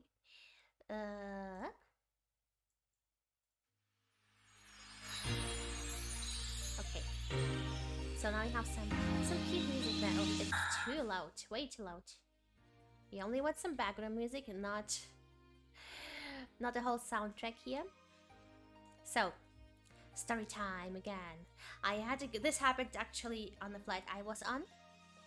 There was a girl. I don't know what her problem was. A colleague girl, not a girl on the plane, a passenger girl, no, a colleague. And I don't know what her problem was with one of the passengers. She just had, I don't know, they just guess they, oh, the music is probably a bit too loud again. I guess the characters just didn't go well together, but she said that the guy was treating her very bad, like a waitress, like, oh, here, get me some coffee, and then, oh, this coffee's cold, you can't even do a single coffee, stuff like that. And her responses were not really nice to him. I'm not sure what that's at least what she told us. And basically, the biggest argument she had was like, oh, he's not looking at me, he's not treating me with respect. The only thing he's thinking about is that this job is only bringing him some coffee, but this job is so much more, and I'm not doing this job anyways my whole life. I will be studying at a university, and I will be a diplomat. And we were like, first of all, how do you know what that guy is thinking? Maybe he's just in a bad mood. Like, you can't read minds. You don't know if what he's thinking right now is, oh, that girl, she's a flight attendant, she's only here to bring me coffee. Like, how do you know that? And then the whole time, another one. Well, hello, robot. And then when we talked, oh, I love it. Host 00312. It's not a bot. Okay, we don't have to ban this one because it says it's not a bot. Why do we have so many bots today? I mean, I guess I'm lucky that's not a hate rate or something, but still, so many bots following today. What do they even do? Like, what's their plan? What's the big scheme here following me? What do they gain from this? Maybe it's because I bought them. I bought followers, and that's why we are getting so many followers today. Do I get free followers? Oh, they are hate bots. So what do they do? What's their master plan? No, I honestly don't know what they do. So I'm just telling my story. Hate on people. Yeah. Well, good thing I have you to ban them all. They don't even get the chance to do anything. So that's good. Anyways, so she was like going on like that the whole time. Oh, he's thinking it's only about bringing me coffee. Wait a second, I'm gonna turn off notifications. Yeah. Okay. Notifications are turned off.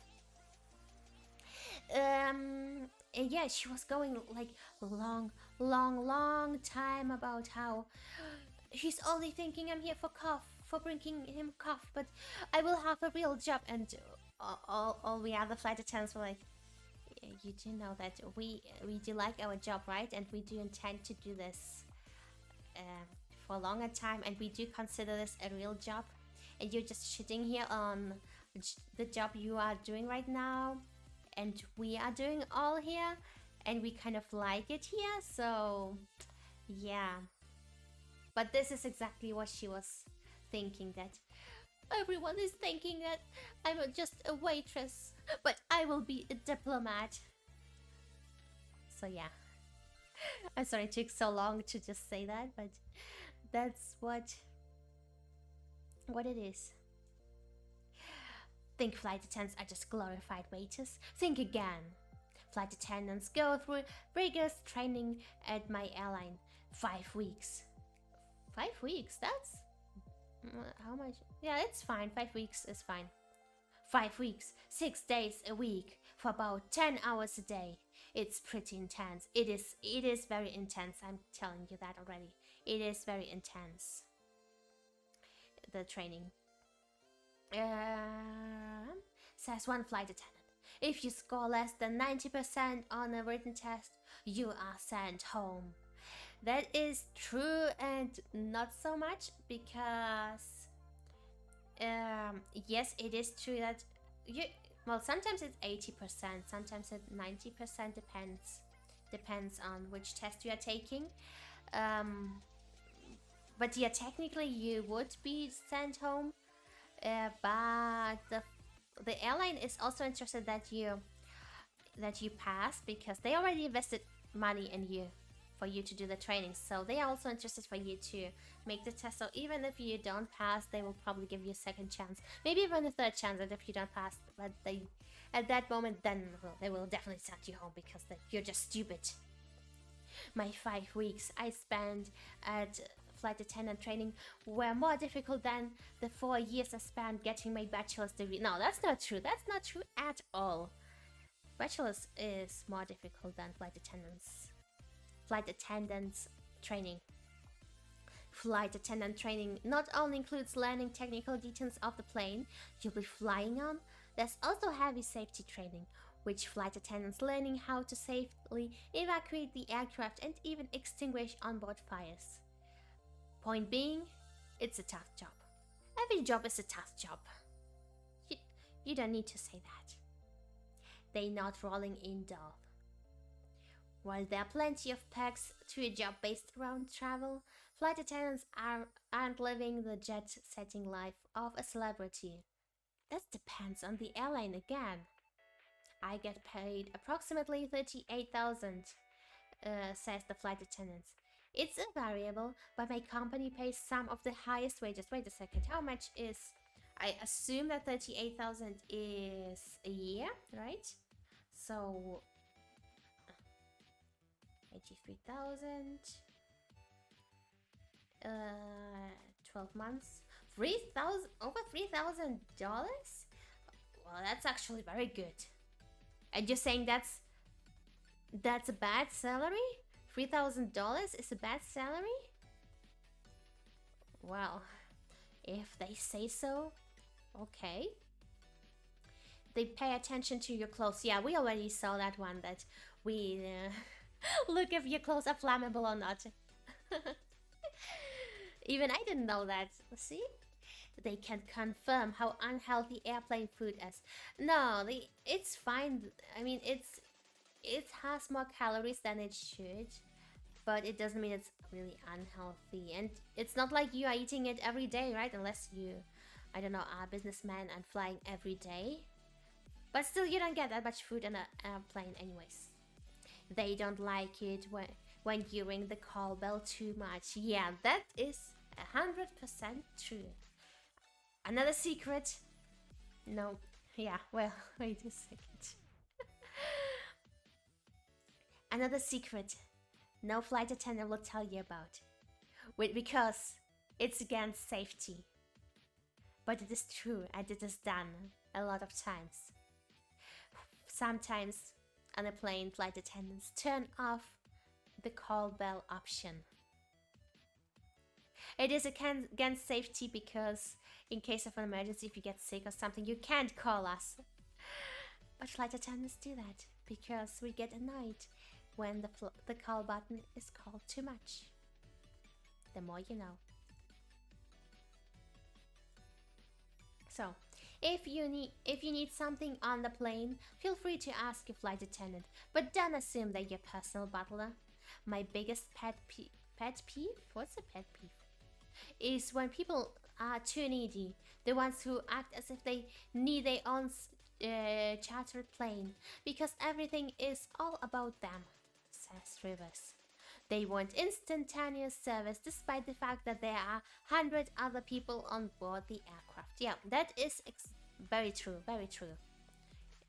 There are some people who just don't understand that you can't be the whole flight with them, but they still think it's normal. They know how gross the plane really is. It is very gross.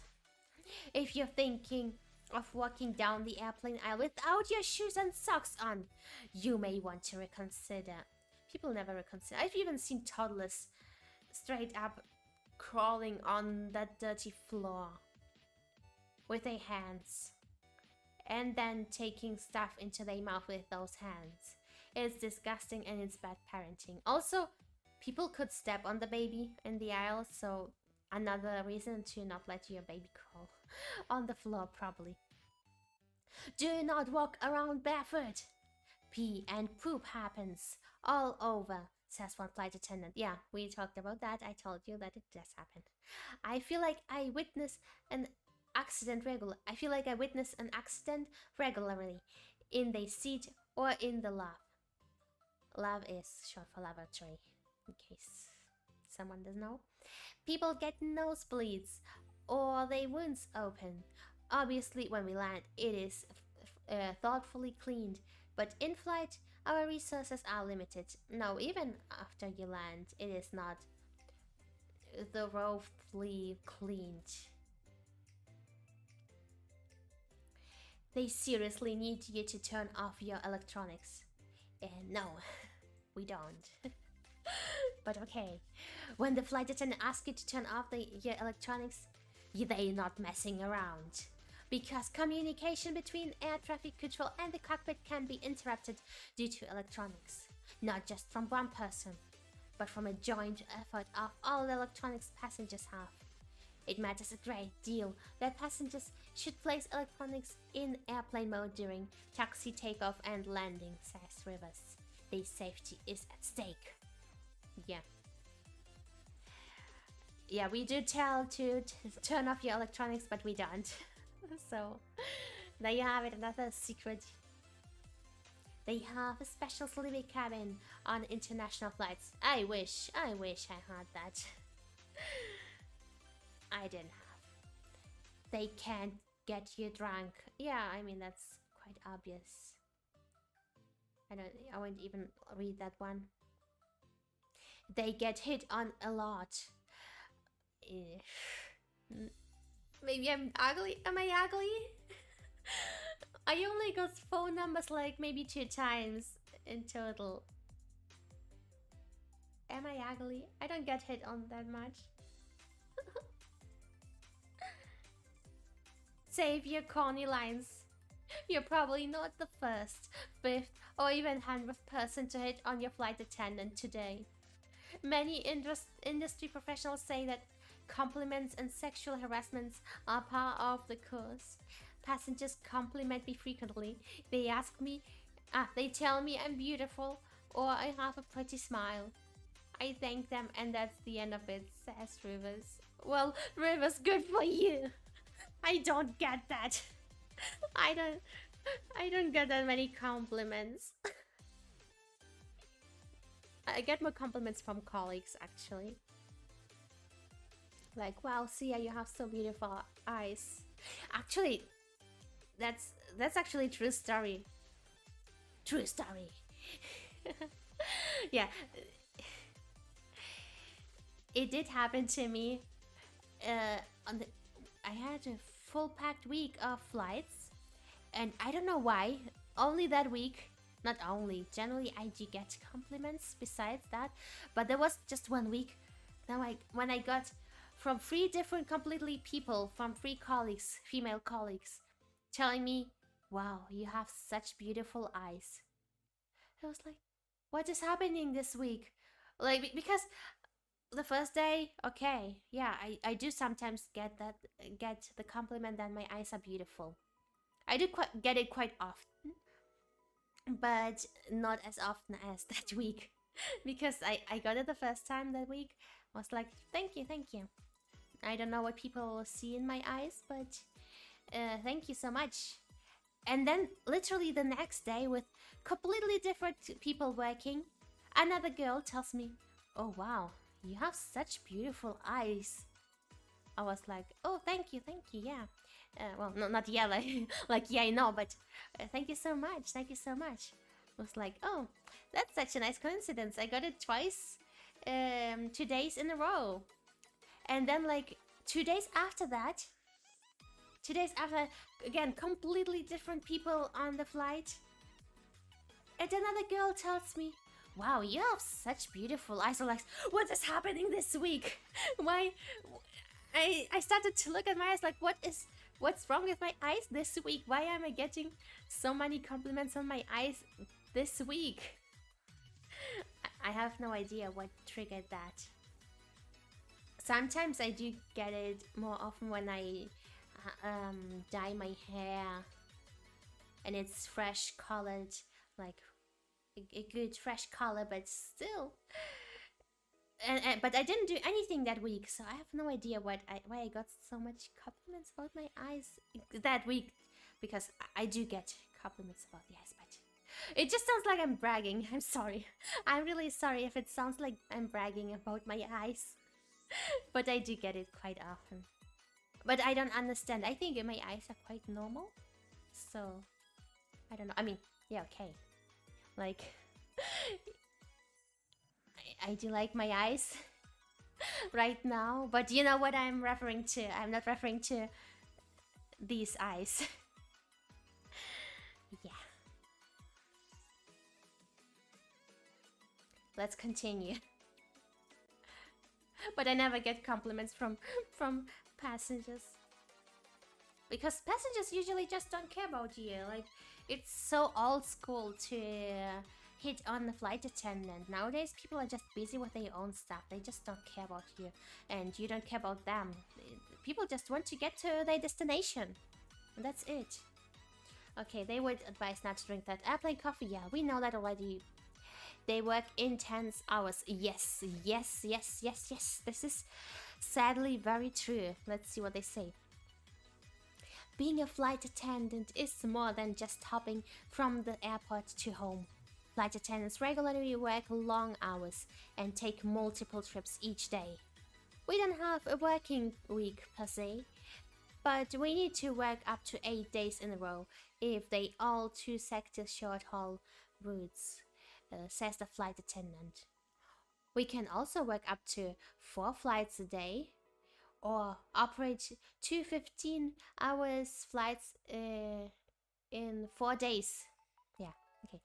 Regulations is that we have 20 minutes of break every 12 hours. No. That's not 20 minutes at all.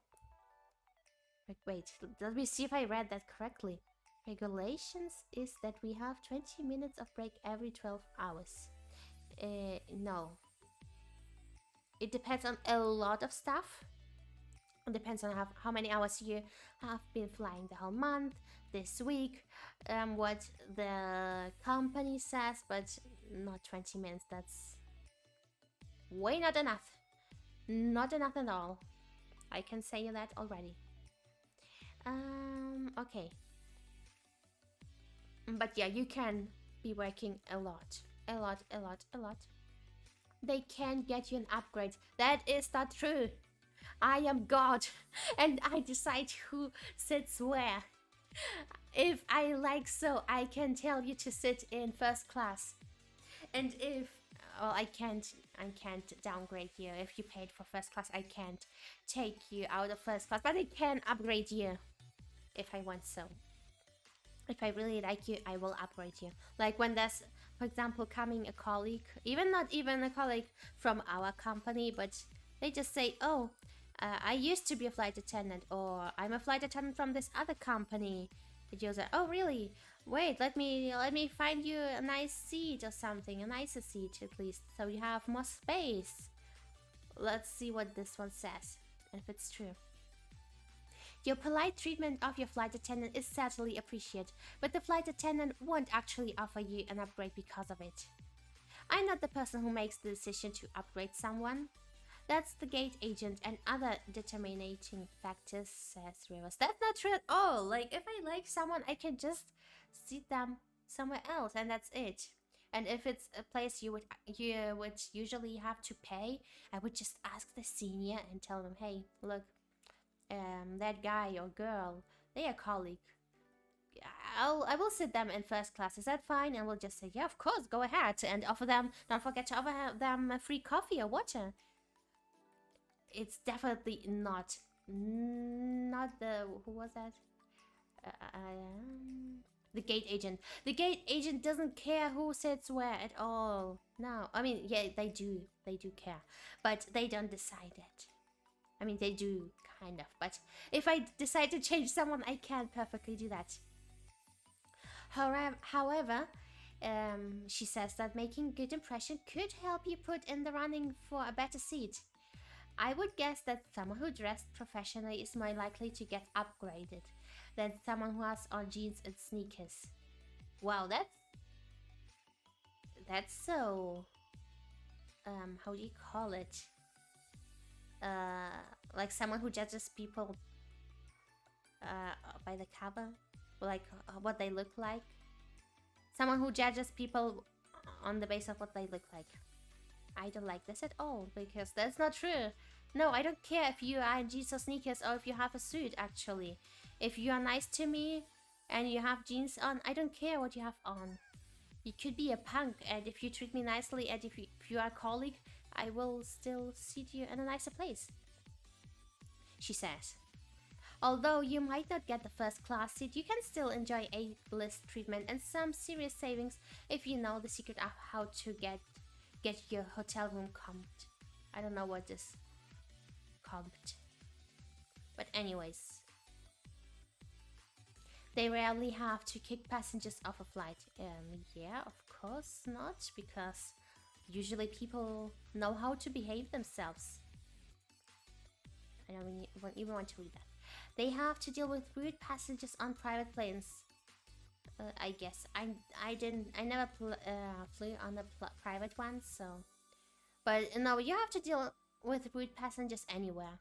You have to deal with rude people generally everywhere in the world, not just on planes or private planes. Their job isn't exactly glamorous.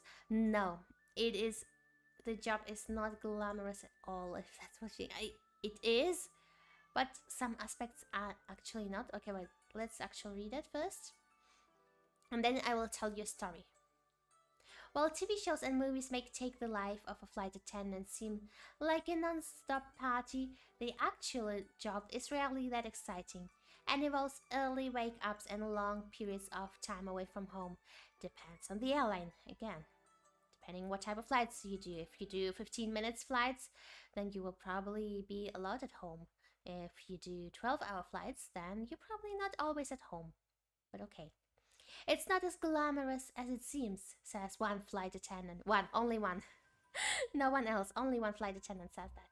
People think a lot of our job is traveling to amazing places and the time are having long layovers. Yeah, but a lot of the time it's a flight to Newark with a 10-hour layover, or a red-eye flight to Hawaii just to turn right around. No, you can't do a 10-hour flight and flight back. That's against regulations, actually. Okay, so story time about not so glamorous job. I had one boss, like he was one of the big bosses, but he was also a senior flight attendant, and everyone hated to fly with him, honestly, because he was not the nicest person. Let's say that he was like very strict. But that has nothing to do with the story I'm gonna tell you. We do sweat. Well, wait. Let me think that over. I was gonna say we have sweaty feet, but no. That's not what I was going after. We have to be in our shoes a long time. Like a long time sometimes. Well, sometimes 8 hours, 12 hours, 5 hours, it doesn't matter. The shoes are not always very comfortable. They are not very breathable. They are not sneakers, I'm sorry. Even though I heard that there are airlines that actually have sneakers and just sports shoes in their uniform. But that's usually not the case. Those are exceptions. So he had a boyfriend. A boyfriend. It wasn't his husband, no. He had a boyfriend one time. So when that senior came back home, when he came back home and took off his shoes, that boyfriend of his liked to smell and lick his sweaty feet. He was so into his 12-hour flight sweaty feet that he really was looking forward for that senior to come home from a long flight just to sniff and lick his sweaty feet. Yeah, those are, and he, like, that senior, well, he's our boss. Like, imagine your boss telling you these stories like, oh yeah, I had a boyfriend who liked to sniff my sweaty feet. Imagine your boss telling you this. And this legit happened to me. Let's continue. These schedules can make it difficult to have a personal life. Yeah, I guess so. They know not allowed to accept your tip. Depends on the airline. I was in one airline, we could take all the tips we wanted. There was another airline, we are not allowed to take the tip. We still took the tip, obviously, but technically we were not allowed to do that. They don't have as many personal appearance restrictions as they did before. Depends on the airline again. Oh, this is the door everyone was having trouble with. They don't catch many people joining the Mile High Club. I did catch a few, so... Your friend's story about joining the Mile High Club on that work trip to Tampa is likely exaggerated. Not only is it physically difficult to have an enjoyable romp in an airplane bathroom, but most flight attendants have a clear line of view to the restrooms and would notice if you were heading in a two at the time. Still happens a few times to me, so that's that. I've never caught anybody. Most of the lavatories of the narrow-body planes are so small one person barely can fit in them, let alone two. You don't know people. If they want to do something, they will do it. Says Rivers. Who is this Rivers? She's telling so many things that are not true for me, at least. And to up your comfort factor for your next trip, make sure you know the 10 airlines with the best in-flight entertainment. Oh, that's it, okay. Let's do one more. Oh, 32 things, wow, that's so much. And this is the last one, okay? After this, we are finishing up. They will probably be just the same. We have to be the bad guys when it comes to masks. Yeah, that's in every job, I think, right now. Wear your mask correctly. Wait, is this all about masks now? You may not be able to buy things pre-flight like you used to. Wait, is this... But this is all corona related. I don't want this. Get your airlines up, stay up to date. You might have to sit next to a stranger. Wow. I just love this. Like, did you know? If you fly on an airplane, you might have to sit next to a stranger. Like, really? We are tired of this pandemic like everyone else. Yeah, who isn't? But I mean, I don't care, but don't overstaff the overhead bin. Yes, some passengers are incredibly rude. Yeah, a lot. Pay attention. Our first priority. Why is this? We don't have a boyfriend in every city. Oh my, what a surprise. Did you know that we don't have a boyfriend in every city? Who would have thought? Shocking.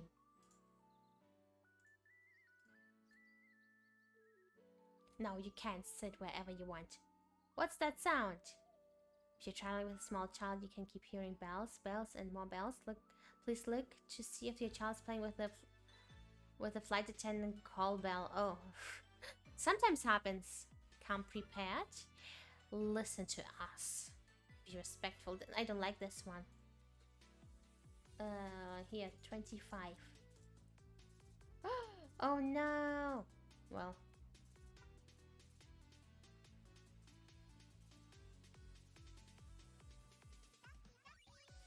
Yeah. No. Ah, yeah, hooks on the wings. Yeah, that's where you put the emergency stuff, the ropes, basically. Yeah, did you know there is an axe in the cockpit? Because that's true. That's true, there is an axe in the cockpit. Now you know. A hole in the windows. Yeah. Auxiliary power unit. Yeah. I don't think we will be finding anything interesting new here.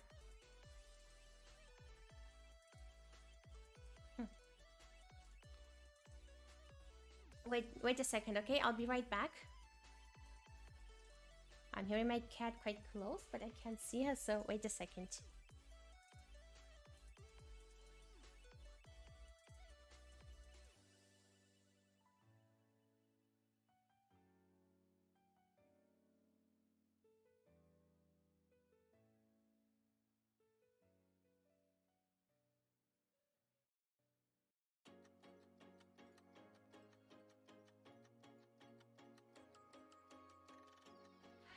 Okay, I let my cat in, so you will hear some meows. But we are finishing up anyways. Let me see who I can raid. Okay. Oh, there are actually quite a few people. Oh, wait a second. Wait a second.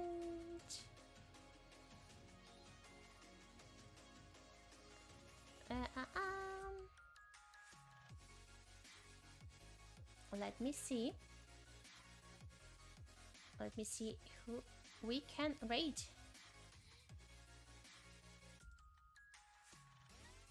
Dun, dun, dun.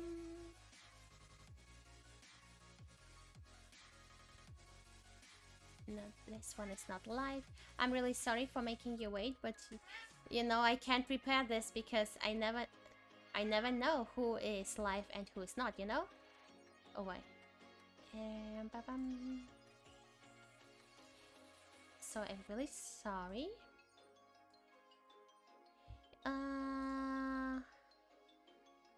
She is not live right now. Please don't go away, okay? Let me raid someone before you go.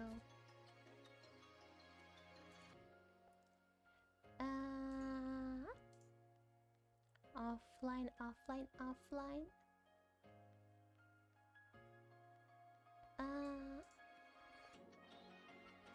Everyone is offline here too.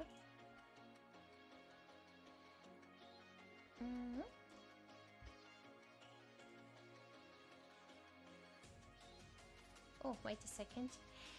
Let me turn off the music for a second so I can see if they are online, offline, or what they are.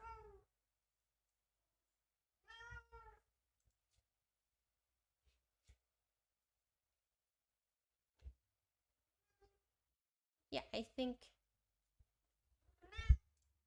Oh, I'm sorry, my cat is hitting the microphone with her head.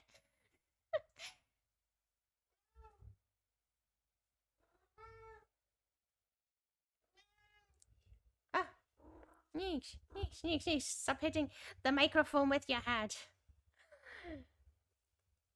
Stop touching it. Stop touching. No, don't touch my coffee. What's this game? Oh. Oh no, we are losing viewers. I'm so sorry. I'm so sorry I made you wait. You didn't like the cat ASMR. I understand that. She threw my chocolate. I'm so sorry. I am so sorry. But it still says I have 4 viewers. Why does it say 2 in one place and only 4 at another? Okay, who should we rate? A Sailor Moon fan? Or art? Maybe art is good. I think so.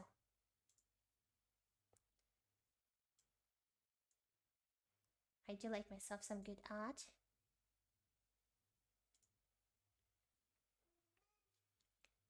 I kind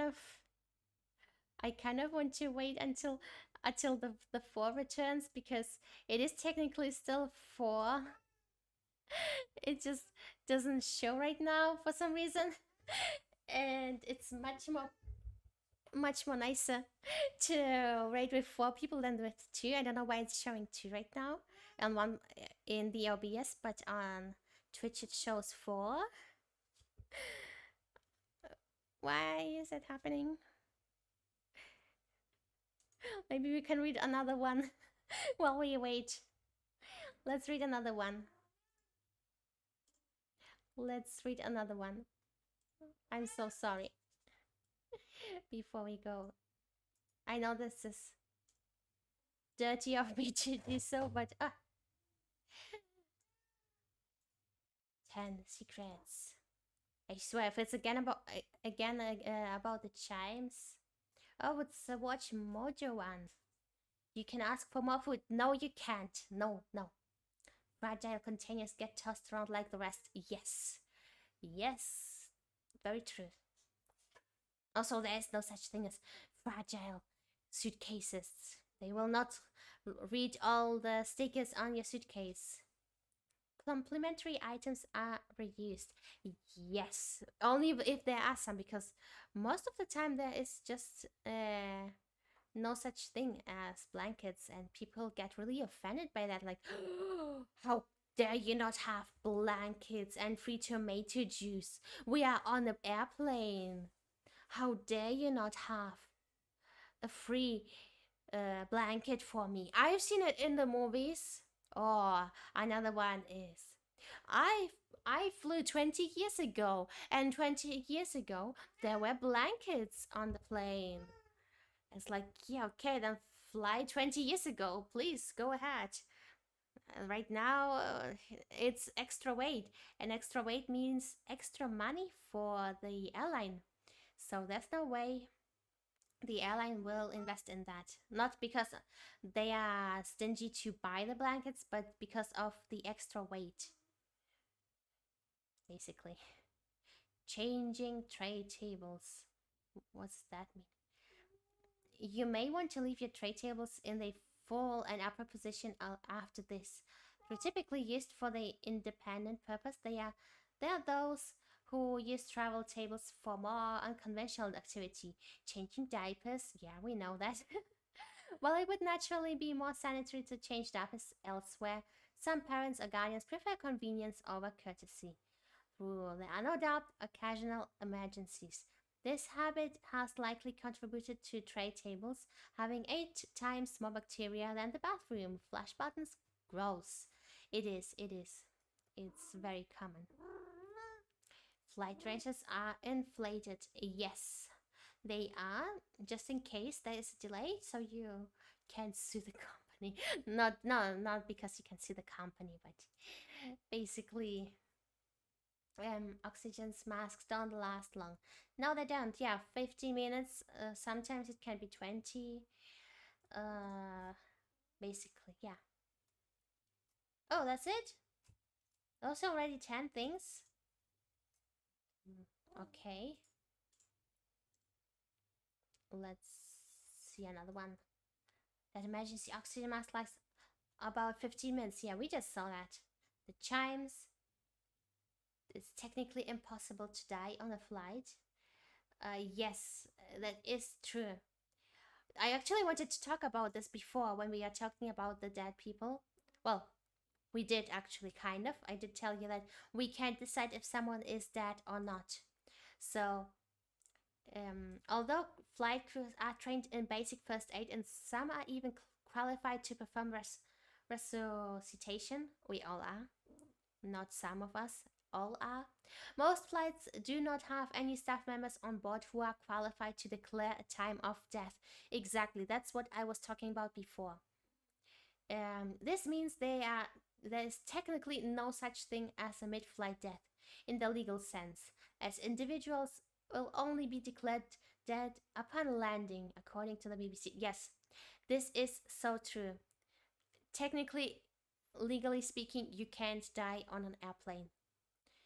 Your family may say that later that, oh yeah, my husband died on an airplane, but legally saying he did die in the airport wherever he landed. So yeah, that's that. I think that's a fun fact. Not that fun because it's death, but you know what I mean. But if someone does die, they likely be left in the seat. Yes, we talked about this before. Airplane lavatories can unlock from the outside. Yeah, I think everyone knows that at this point. You basically should never touch the water. Touch? Why not touch? You can touch it. Please touch it. Please wash your hands, actually. If you're not a germaphobe, you might want to think twice about ordering tea or coffee. Yeah, okay, so it's about drinking, not touching literally the water. According to testing conducted, yeah, okay, it's about tea and coffee again. Dimming the lights is meant to prepare your eyes for potential evacuation, yes. Flight attendants don't get paid, yes, we know that one already. This can of soda again. Serious, yeah, the captain has authority, yes. Your boarding pass has a lot of hidden information. Which one? Please tell. Much of the text of your boarding pass actually doesn't make a lot of sense to you at first glance, but it actually includes a wealth of interesting and potential sensitive information. The first two letters before the flight number refer to the airline, yeah. The numerical portion of your flight number is actually a clue as to what direction you'll be flying in. Oddly numbered flights fly south, while even number flights fly west, according to Gizmodo. I have no idea if that is actually true. Honestly, I don't know if that's true. I never noticed that. Meanwhile, the sixth character segment of text of your boarding pass is your booking reference or passenger name record. This little code actually can be used online to look up everything from your destination to your age and credit card information. No, I don't think you can look credit card information with that number. Yeah, tray tables, flight crew don't really party labels. That's not true. This is not true. It depends on the airline, but I had some colleagues with it. They did party all the time. Every layover party. It depends on how many hours you have, but so many. Party on the layovers. Your flight attendant could probably deliver your baby. Yes, I can. I don't want to, but I could. But please don't do that. Some flight attendants programs are harder to get into than Ivy League school. I don't know what Ivy League school is. Delta Airlines flight attendants training program is notoriously difficult to qualify for. In 2016, only 1% of the 1,500 applicants to Delta programs were accepted. In comparison, Howard University's 2016 acceptance rate was 5.2. Okay, but maybe they were just not looking for so many people, and that's why it happened. So, I don't know. Maybe that's why. I don't think we are getting the two people back, which actually never. Oh, okay, they did leave. Okay, then let's rate someone. Thank you so much for coming. I had actually so much fun today, talking about fish on tray tables. Why from everything I've told you, the fish stuck the most? I don't know why it's so shocking. Thank you for coming. Wait a second, let me prepare the raid.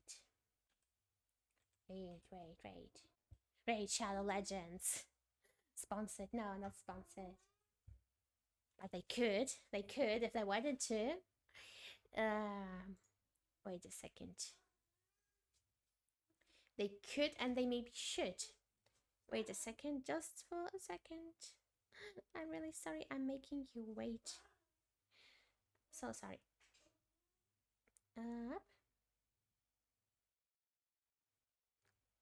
Okay. Just a few seconds. Let me copy that name. But who should we rate? I'm still between Art or the Sailor Moon girl. Sailor Moon girl is cute. Oh wait, I know she's still streaming. Yeah, she is. I know I get ads. Now I'm getting ads, so I can't actually see who I'm rating.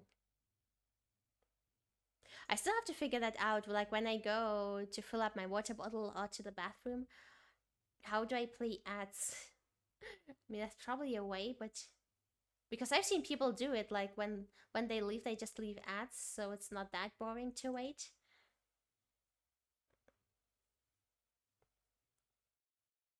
Okay, I think we are ready to raid. Thank you so much for coming, and I hope to see you soon. I think I'm not gonna stream tomorrow, since I streamed today instead of tomorrow. This stream was supposed to happen tomorrow, but you know, the date was not the perfect one for a flight attendant episode. I would love to do this again, but then I would have to prepare different videos that not only talk about the chimes, you know, all the time, like, oh, did you know there's a secret code? 1 means coffee, 2 means tea, and 3 means terrorist attack. So since they all do say the same, I guess I can't really repeat this experience, but maybe I can think of something. I definitely could probably wait. I probably definitely could do this with Slav girlfriend.